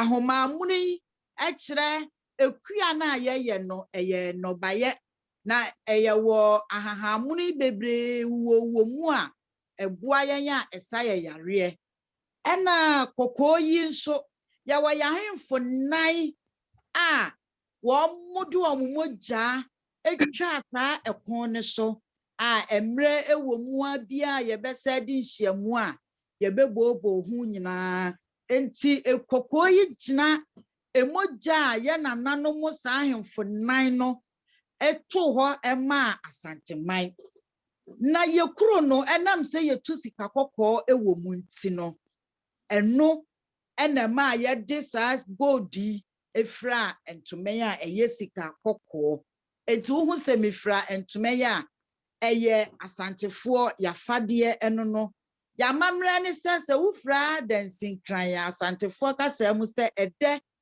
ensi eti sɛ nipa woyɛ bibia na wahwɛ no eyie sɛ wonya ɛdɛ na wodi a ɛnam sɛ ensi nti no fa bi esie ɛna yɛnya edin dansi nkran na yɛbɔ yɛti so yɛkata yɛti so sɛnea yɛbra baako kasa no wɔsi ne efiri Israel ɛnyɛ gafoɔ nko a ɛkamea sɛ Ghana asefoɔ nyinaa deɛ yɛfiri Israel na wohwɛ Israelfoɔ nso no amammerɛ no bi a yɛkata yɛti so ne ade akata yɛn ho nyinaa enti no asante nso baayɛ no yɛn nso yɛgu so a ɛkata yɛti so titiriw sɛ ɔbaa warefoɔ yɛamammerɛ mu no nanka wonyi wo tiri ho wokata wo ti so na wafira wo kaba ne wo strete adeɛ a yɛyɛ no wɔ asanteman mu kɛse ɛyɛ ayiyɔ sɛ woduru asanteman mu a yɛyiyɔ deɛ yɛmfa ni agorɔ ne senti ne sɛ yɛn nananom nan no a wɔn de wɔn mogya ato hɔ ma asanteman no nti na afe biara duru a yɛyɛ nka yɛn nsom de ma wɔn yɛgu nsa de ma wɔn srɛ mpayɛ de ma wɔn na asantefoɔ kwan a yɛfa so a yɛgye yawareɛ nso nie sɛ ɔbaa bɛrima ho ɔbaa no ɔpɛ sɛ wɔware no a wo bɛrima no wo nkwa animu no akɔfa ɔbaa no wode to wo maame wo papa anaasɛ sɛ wonni papa mpo a wowɔ fa gyina hɔ ɛma wo te sɛ papa etu wɔ fa kɔ ɔbaa no abusuam na wakɔbisa nneɛma mmienu mmiɛnsa bi ɛwɔ n'ase na yakɔsrɛ awareɛ no de ama wo bɛrima no na ɛho adeɛ abusua agye bua mu adeɛ kakraa bi wanya wo yere na wode no ɛkɔ fie no makɔ akɔbɔ ɛbra adeɛ a asantefoɔ yɛayɛ aboa Ghana kɛse paa ɛyɛ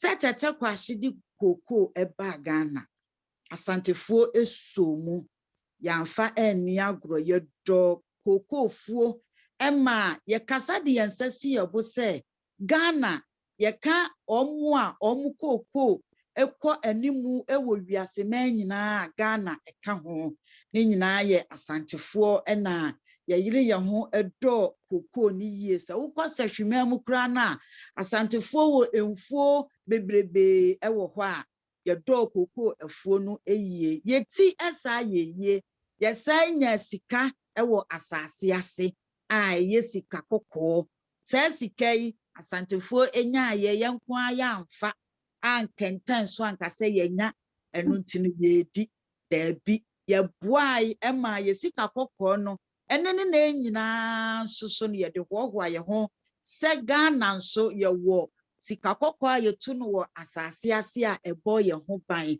ɛno nso ne fa kɛseɛ na ɛwɔ asanteman mu a ɛwɔ Ɔboase na asante yabakwasɛm kakraa bi yamammerɛ ne yamanneɛ ne yɛbibia a yɛyɛ mmerɛ ne nti mede bɛsi ha na mmerɛ a ɛsɛmu no na mmerɛ ma kwan ne yɛdi ahyiamu na yɛareɛ firi yɛ so a yɛanya kwan aka asante abakwasɛm awura mu ado sukɔ yie ama wahu sɛ asante nso so nea yɛtumi ɛyɛ no no enti mede yɛn nso yɛanyɔnkorɔ ɛbɛsi so ɛno ɛyie to yɛn a yɛbɔ anigye nso to yɛn nso a yɛbɔ na me de adi asa ama Ghana Union ɛntɔn nyinaa ɛho yɛn nso yɛamammerɛ meda mo ase.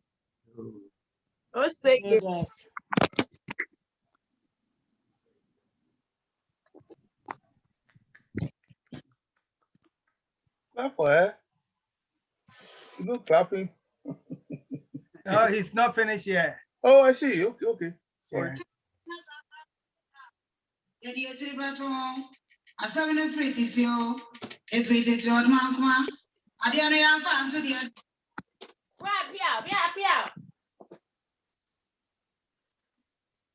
Oh, I didn't ma. Eba. Ano boku ara na ma wa no. Asante ko choko no no. Oni ya kwa agwa ho. Jore to na ta kwa agwa fa. Ya no no. Asabe no free titi o. Odma fa. Ade no ya fa anto de da. Na efra to. Odma fa ba ade. Oba asante ko choko kufo. Okwa afra no na no. Ya ku Otoko demi bi okufo ni ye. Ekun bi ayebedi na nti asie wo. Asante kotoko no no. Edina nkrofo ti di eti pempem. Konfo mu bi bi ofa ni ti mpim biem. Ayem fa asante kotoko. Wo afo akun na no se etu no no. Aye kunu wada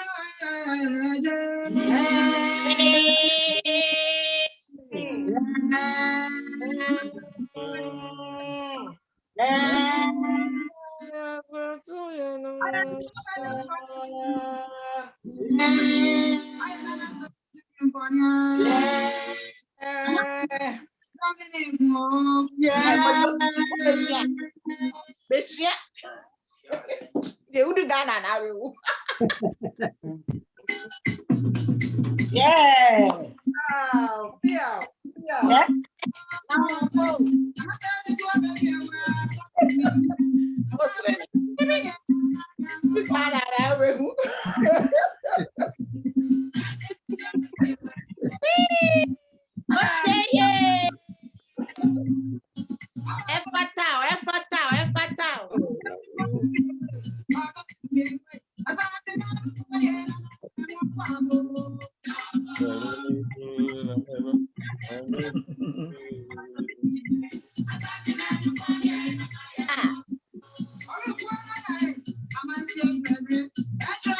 Money, yo.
Okay.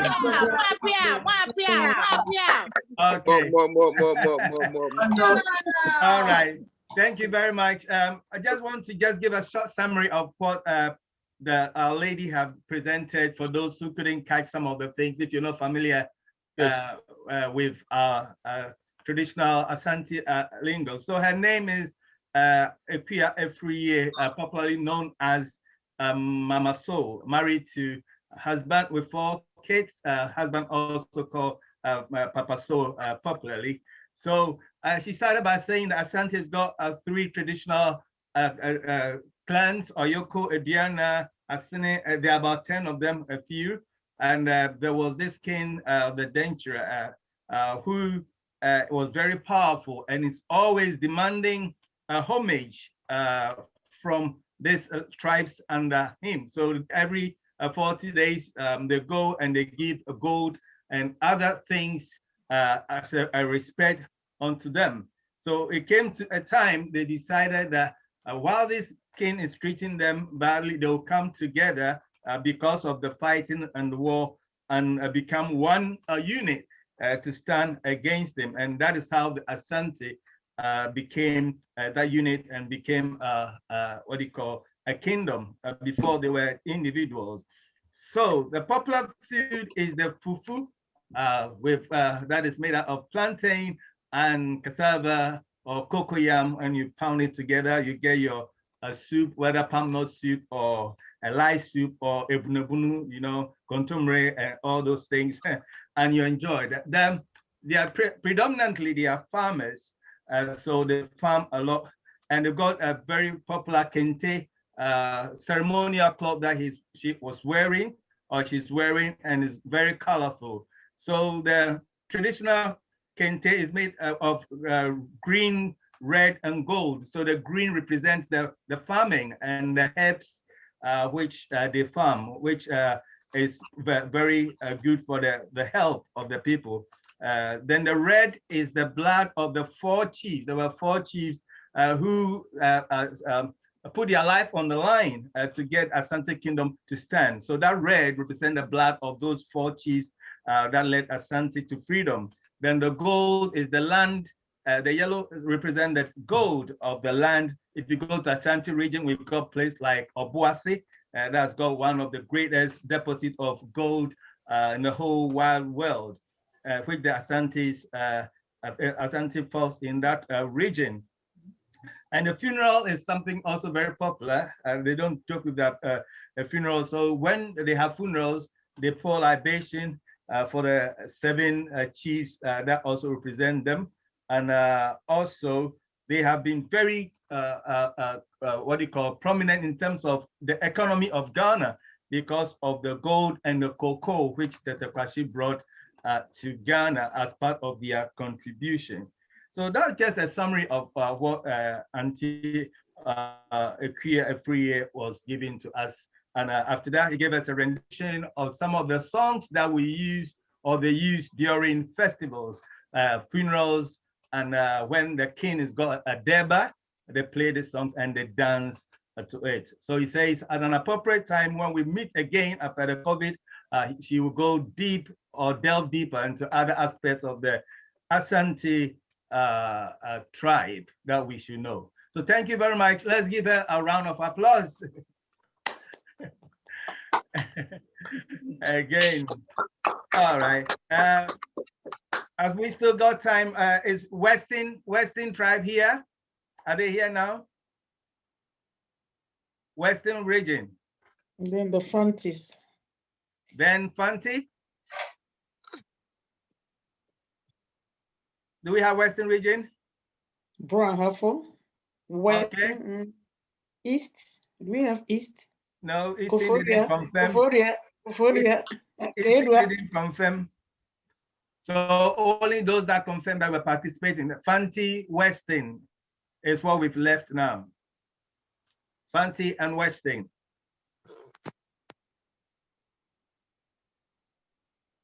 Okay. Are we able to have an interlude of music? Then we'll go to discussions then of what do you want to see happening in Ghana.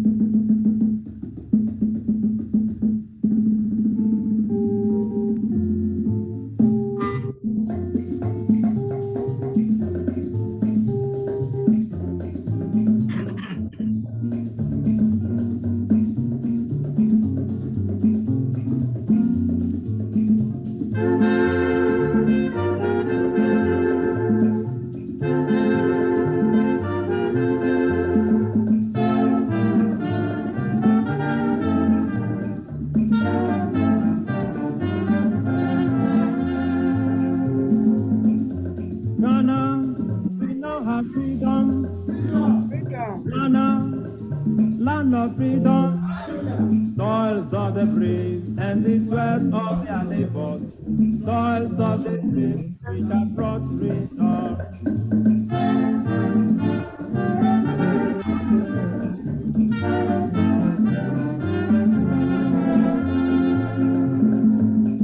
Kwame, the star of Ghana, Nkrumah, star of Ghana, everybody toils of the brave, and the sweat of their labors, toils of the brave, which have brought results.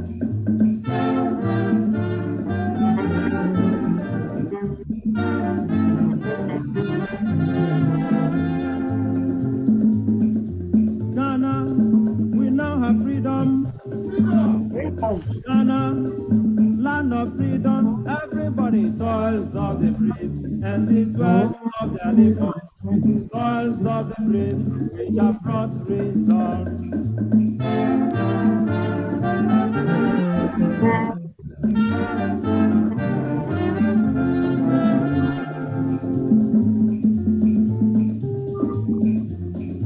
Gold Coast will thank Nananum and elders, late Gisli Hayford, Mensa Saba, Bar Grant, Sergeant Ajete, and all who fought for freedom.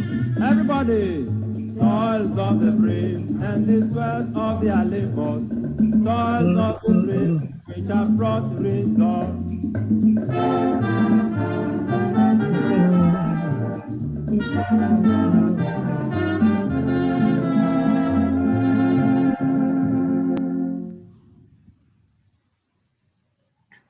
Thank you very much. Have we got Weston or Fanti?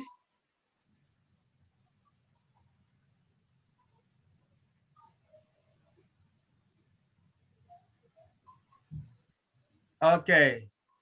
All right.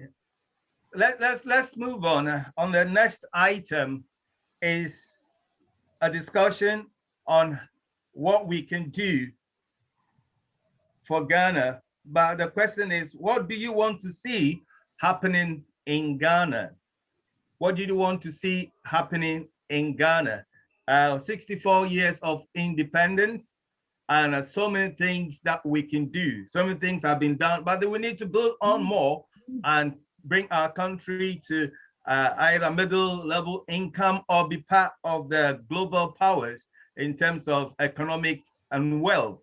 So in terms of development and progress, what do you want to see happening in Ghana? So this is an open forum, and when you are ready to give your contribution, not too much, something small that others can also join in, so that we will get other people also on board. You go to the reaction sign. If you look at your screen on your laptop or Zoom, where it says reaction, you click on it, and the sign, you click on the sign where the hand is raised, and you'll be unmuted. Then you can ask, or you can give your contribution as to what you want to see happening in Ghana. 64 years. Any ideas that you have that you want to see in Ghana, in our health sector, education sector, agricultural sector, economy, finance sector, and social life of the people, what do you call housing, and development in general. So this is where we are at the moment, because we've not heard anything from the Fanti and Western. They could not come to give their presentation. So the floor is now open. If you want to tell us what you want to see happening in Ghana. Uncle Felix had his hand up, and then Uncle Robert next. All right, so okay. Our first participant to give what he wants to see happening in Ghana is Uncle Felix. Then after that, we'll go to Uncle Robert. Thank you. Okay.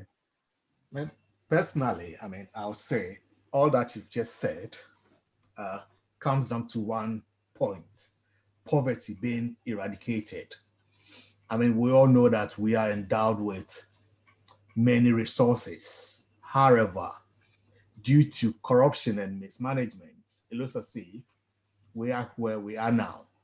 we are always going to, excuse me to say, the white man, cap in hand, begging for assistance when we can stand on our 2 feet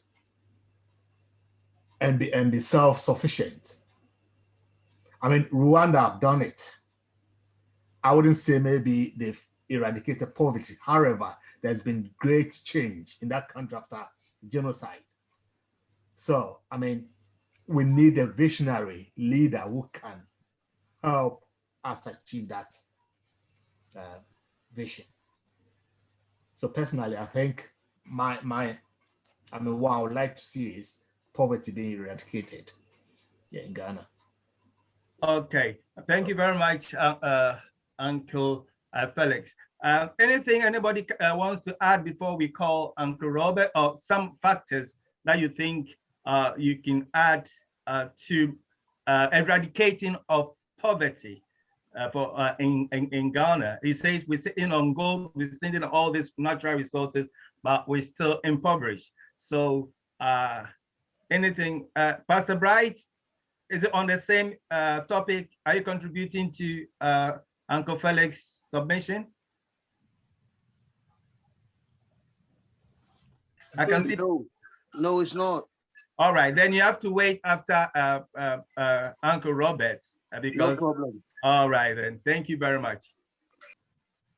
Yeah, I'm just going to add to what Sir Felix said. Right. Okay. One thing there is to eradicate poverty, right? It's going to be hard. But I'm not saying that don't try it. Let's do it parallel, right, with something else. And that something else is the foreigners, right? Why should the Ghana government or the paramount chiefs, right, they allow the foreigners, like the Chinese, right, to come and take all the market? Is it because they've got money or what? You see, because you being a foreigner, even in Britain here, before, you see, you can get ahead, right? You have to be scrutinized. You have to be scrutinized, right? I'm not saying that they are all dodgy people or whatever, because you can get good and bad in every country. That's not a problem. You can get it everywhere. But the Ghanaians must be given the first hand. Ghanaians must be encouraged, right? Ghanaians must be. I don't see that. I don't see that. I want Ghanaians, because I've seen it in adverts. Oh, those of you in diaspora, come to Ghana and help. Come to Ghana and help. Yes, but what will attract me to come to Ghana and help? I want the attraction. You see, right now, if I go to any paramount chief, look, I'm a Ghanaian. Instead of £100, I've got only £10. So they say, oh, come on, we are talking about Henry, you are intense. Come on. No, you are not encouraging me. So how can I say to my folks, right, who are left in England, look, when they come back to Ghana, this is what you get, this is what you get. So I want Ghanaians to be encouraged. If they got even little money, I want them to be encouraged. It doesn't matter. As somebody said, Ghanaians should be encouraged to come to Ghana and help. Okay. Thank you. All right. Thank you very much, Uncle Robert. Thank you very much. So Pastor Bright Ewua. Can we unmute Pastor Bright, please? I think he has to do it from his side. Francis, are you able to unmute Pastor Bright? He can unmute himself. He'll have to unmute himself. Are you hearing us, Pastor Bright? I don't think so. But his hand is up, and I told him to wait after. Oh, yeah. Pastor Bright. Yes, I can hear you. Okay, it's your turn now, please. Yeah, sorry, I'm just want to ask a little question. Okay. Because when you were calling the groups and the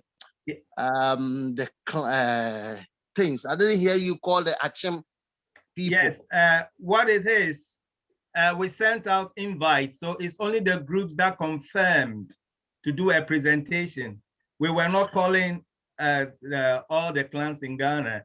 we were calling those who confirmed to do a presentation. So it was an itinerary for presentation that I was calling. Oh, okay, because I would love to also speak about my tribe, tell our story, but I didn't get the invite, so I didn't know. No, That's why I was. Yeah, we send the invite to all the groups. So. Okay, the groups that are in Manchester. Yes. Oh, not on the platform. Yes, but we put it on the platform, but it's all those who are in Manchester can participate. No, yeah. I'm not on the general platform anymore. Oh. That's why. Right. Okay. So that's the mix up. So if you got any contribution in terms of what we can do in Ghana to improve Ghana, or any suggestions or ideas, if you want to share that, then you are welcome to do so. Yeah. If I start, we will not end the Zoom. Yeah. Also, all right. If I start, no, because just something. Just one point to be fine. One aspect of the lives of Ghanaians that you think we can do something about. Somebody have said about poverty, and somebody have just said about the way we allow foreigners to take more businesses than the locals. So you can also just pick one aspect. This view that we are saying, I don't see how it's going to make any impact in Ghana, or we just saying for saying sake. Right. Because Chairman recently traveled to Ghana and had a meeting with the former ambassador and put the concern of Ghanaian community, Ghanaians abroad, Ghanaians in UK, Manchester, and the southern part, or the northern part of the United Kingdom, said we need a consulate. And the outcome he brought, that they have not prepared, they are not ready to buy into that idea. See, so I don't see what we will discuss here that will, bring any improvement in whatever decision they have taken, to be honest. Okay. That's a fair comment. Yeah, to be honest, because if a whole chairman of a union and the ambassador and his people have traveled, they have worked with us, we have done about 2 or 3 biometrics, and they have come and see the population. People travel from wide and near to come and do this. And they couldn't even put our request into, okay, leave it, we will discuss with the president and see. But the answer is no, Then what do we think we say that can make an impact or bring a change? I think let's discuss about what will help Ghana community in this greater Manchester. That is what I'm thinking. If we discuss that, what can we do to improve our own life, our own stay in this, even in this COVID time? Yeah, this COVID time that many have lost their jobs. Many people, there are some people who don't have the document and they don't have jobs to do, So if we bring in something like this, we discuss how we can better our own people around here, not in Ghana, because there I don't think we can make any impact there. Okay, that's fair enough. Right, well done, well done. So right, let's go to Mr. Peter Oduro. Mr. Peter Oduro, anything that you want to say about development in Ghana? Now we say Manchester as well, so if you want to match the two, that'll be fine. Right. My vision for Ghana is a vision for Africa. Okay. Because I think Ghana cannot be an island in the ocean of misery, and Africa, if we don't see that our destinies are tied together, well, we can praise all those individual countries as much as we like, but believe me, we are going nowhere. So I am looking for a Ghana where we resume that vision of Kwame Nkrumah to champion the freedom of Africa, because that's only when we can develop as a people. So I'm dreaming of a Ghana where my vision is, I'm praying for a Ghana where we are not too inward looking. No, we really champion African unity, because that is the only way we are going to be able to take our rightful place on the world stage. I mean, our population, Ghana's population is 30 million. That is, I mean, if you compare that to the US or to China, that's nothing. I mean, if you've got a small market, you can't really develop much. But together, Africa, I mean, we are talking about 1.something billion people. Very soon, we can become the biggest market on the global scene.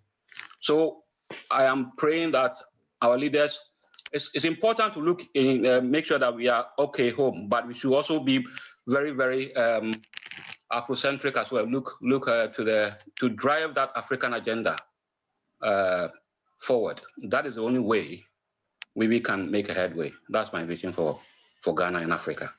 Thank you very much, Peter Odro. So that being Afrocentric and looking at how we can work with other countries to make Ghana stronger. When we are stronger, Nigeria will be strong, Togo and all of those countries. That's also brilliant.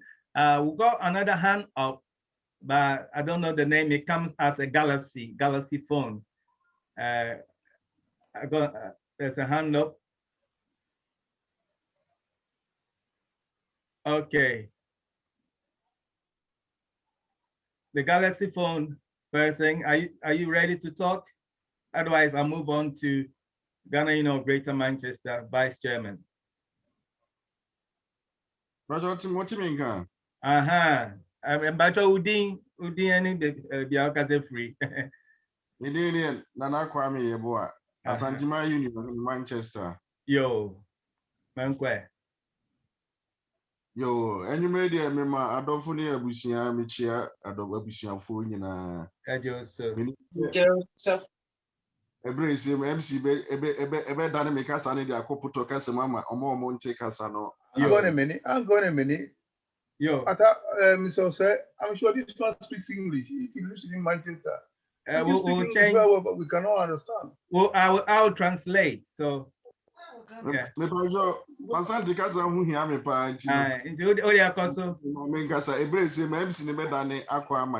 Yeah. Ebredu na bibi kakra meka ne ade ba ko a eha Ghana amaye said ye kasa mpu say 64 years ye ni ye kasa ba ko ye kasa Ghana ye kasa ni enti obi broni busa se Ghana kasa be na mo ka ye ka brofu na bu no so no se bi o to da nya brofu papa bi na ye ka te se bi kasa ntia obi o ti o enkrani zo kan kra me so menti ade bi a 64 years o say Ghana ye kasa pa ye ka ye di kasa ye ka e wo oman ni ade a ha adwen kese sanse meni Senegal fu bi ye adwuma odi o mo nkomo eye bibia bom na meni mi nua nkrani bi koye adwuma ye ntimi ni nkomo yasem bi e beka bia no ne da abonti no mate sanse ye ni kasa ye betumi aka sanse onu firi nkran na mimi firi asante eni no ye koye nim no ye behwe senka ye kromu a ye we se every ye platform isumpu ti ye person ki ye bopo bi a obi kura nti ye ni kasa bi ye betumi aka ye de bebopo edurbe bi a na ha adwen kese nti no ebre sebo no ebre ko na nim 64 years Ghana ye ni kasa ba ko a ye kan ba se Ghana ye kasa ni ade a ha adwen kakra na mesasre enkabum Ghana Union ye wokrom ha na ye te ho ase na ye do ye ho na ye de ye ho ase union mi no ye mo ye ho modern se ye de ye ho be hyem ye sanse eye ensem bebrebe ebekoso enipa bebrebe beka de ye ka na nso se ya te ye ho ase se ye Ghana fo de buma ye nyina ye nka ye ho mom ye na ye nsom sanse se ye timi ka ye ho bom ye na ye soma e na ebe ye sanse panifo si praye wo yi ba ko a ebu ye ka boma emu bibi biere no hono a ye pa ye entitimu a ebeyeye na emom se ye kambom a se consulate na ye pa ebeyeye ni nyina gina ye nkambom se anye ye a egina ye entitimu intimi srese ye nyina ye wo ha ye betimi aye nkambom de sai ye mu no aboa Ghana Union ye wo Manchester be damase enyimre. Thank you, the Kwame. So I'm going to summarize what our gentleman just said. So that's Nana Kwame from Asanteman Union. So to begin with, he's saying 64 years of independence, and we don't have our own common language as Ghanaians of all the tribes. So what he's saying is that he works with some fellas from Senegal, and when they are talking among themselves, they use one language, Senegalese language, and he works with another Ghanaian. He is an Asante and a Ghanaian colleague, is a Ga, but they cannot have their own conversation, a private conversation away from the other colleagues. They have to speak in English, which the others will understand, which sometimes whatever conversation they have, it goes outside there. So what he's saying is that at this time of 64 years, we should have a common language that we speak in Ghana, not the white man's English that was imposed upon us. So that was his first submission. Then secondly, he's encouraging all and sundry, everybody living in Greater Manchester, the Ghana Union will only be able to work for us, or our community will be stronger if we work in unity. He says there are challenges and things that are happening, but anybody that has committed to this cause to be part of Ghana Union of Greater Manchester should sacrifice and show more dedication. And if we work together as a team in unity, it's better than individualistic. So that is what he's saying. Together we stand, and divided we fall. Yeah. Does that help anybody? Okay. Oh yeah. I got the gist of it. Okay, great. Yeah, but to work as one people, to speak with one voice, yes, that I totally agree. Yeah. But coming from different angles, no, it never work. Yeah. So that's a good idea. So okay, let's all work together. Simple as that. Thank you. Thank you. All right, Papa. All right, thank you. Good evening, everybody. Good evening. Our community and all those that are participating and those who couldn't attend, as well as those who are watching from far and over. Now, what the Asanteman representative said is absolutely right. We are lost people. We are lost in the sense that we have no language that we can hold on to. When our children are born, British children, American, French, German, they speak their own language. But for us, when our children get to kindergarten, when they start nursery, they're beginning to be confused. Confused in the sense that the mother tongue now becomes something that, since colonial, we've been beaten to so many things of human right abuse that even our own fathers and mothers want us to keep on learning the slave language. So thank you, Asanteman and Asanteman representative, for what you said. Until we change that, we have a struggle in our hand. Because you see, we can actually demand from the Europeans that anything you bring to Ghana should be translated into our language, both manual and everything that is made, because we consume it. Without us, some of their product will never sell, and Africa can do it. If Africa blocked that we're not buying until you translate it into our language, they would. Do you think that they are stupid not to translate it to our language? No, they're not. If they were able to translate Bible into every tribe in Ghana tongue, that can be done. So that is a message I want you to take with you tonight. Secondly, if we Ghanaian want to change our land, our leaders and all those people that are working everywhere should be made to swear on our gods. Not the Bible and the Quran. Anybody swear on our God from their tribe, they will never cheat because they fear our God than the Bible that they carry about. That is the message I want every Ghanaian across the universe to take with them. These are the two key things. If we can make that possible, because the white man fear our God.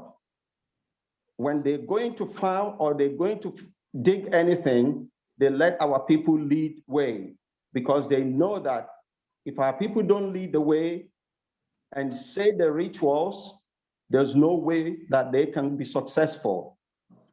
Take the pyramid in Egypt, for example. How many times were they trapped and killed when they were trying to find the secret of the pyramid? It's only the Egyptian traditional people who were able to open the secret of that pyramid for them to be able to exploit. So our land is our own. We know the rituals. We know what is on that land. And our ancestors, they're still protecting us to today. Thank you. Okay. Before we finish, Papa, you're the one that is doing the vote of thanks as well. So a couple of announcements. We've recorded this Zoom meeting, so it will be on YouTube.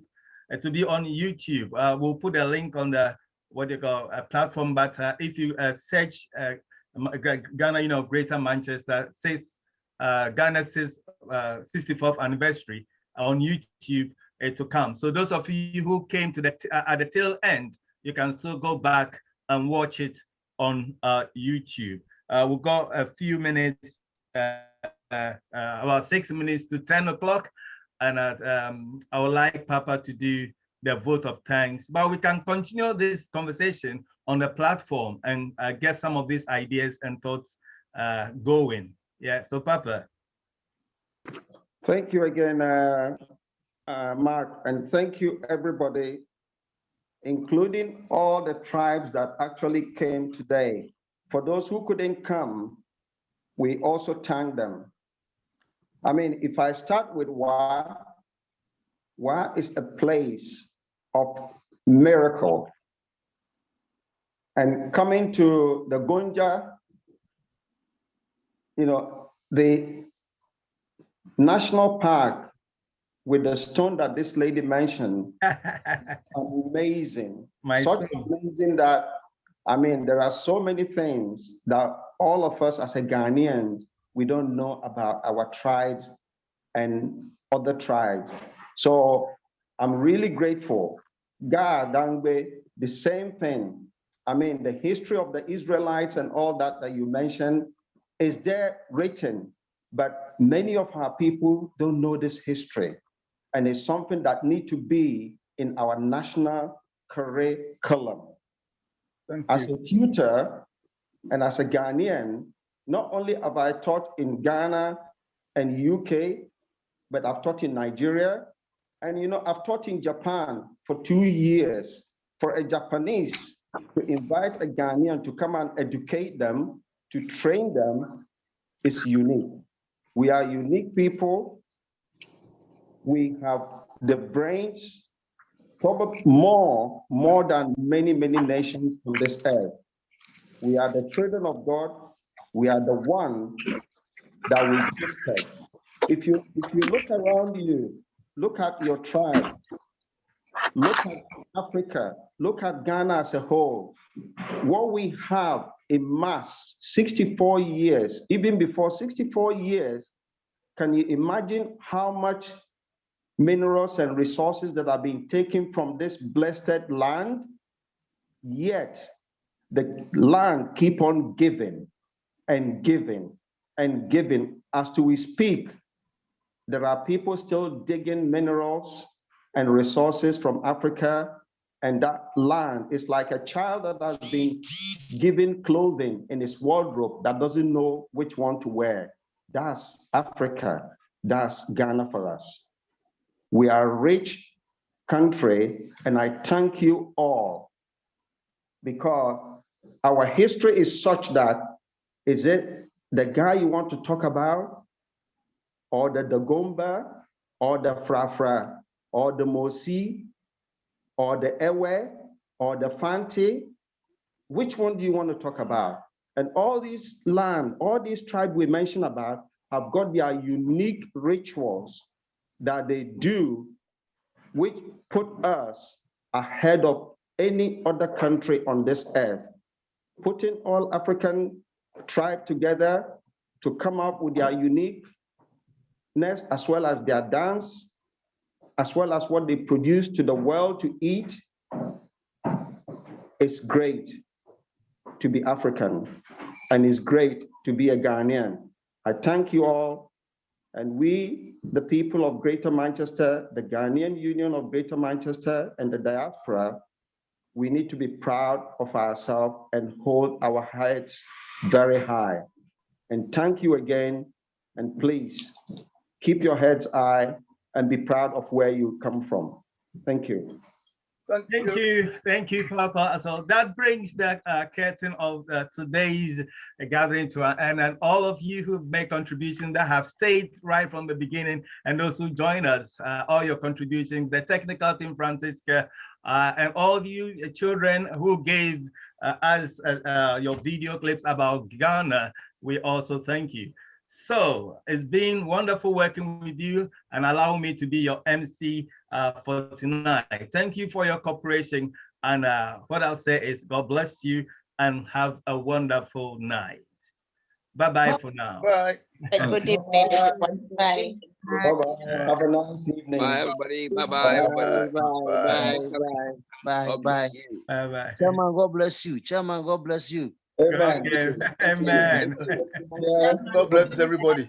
And the family. God bless you all. Bye. God bless you all.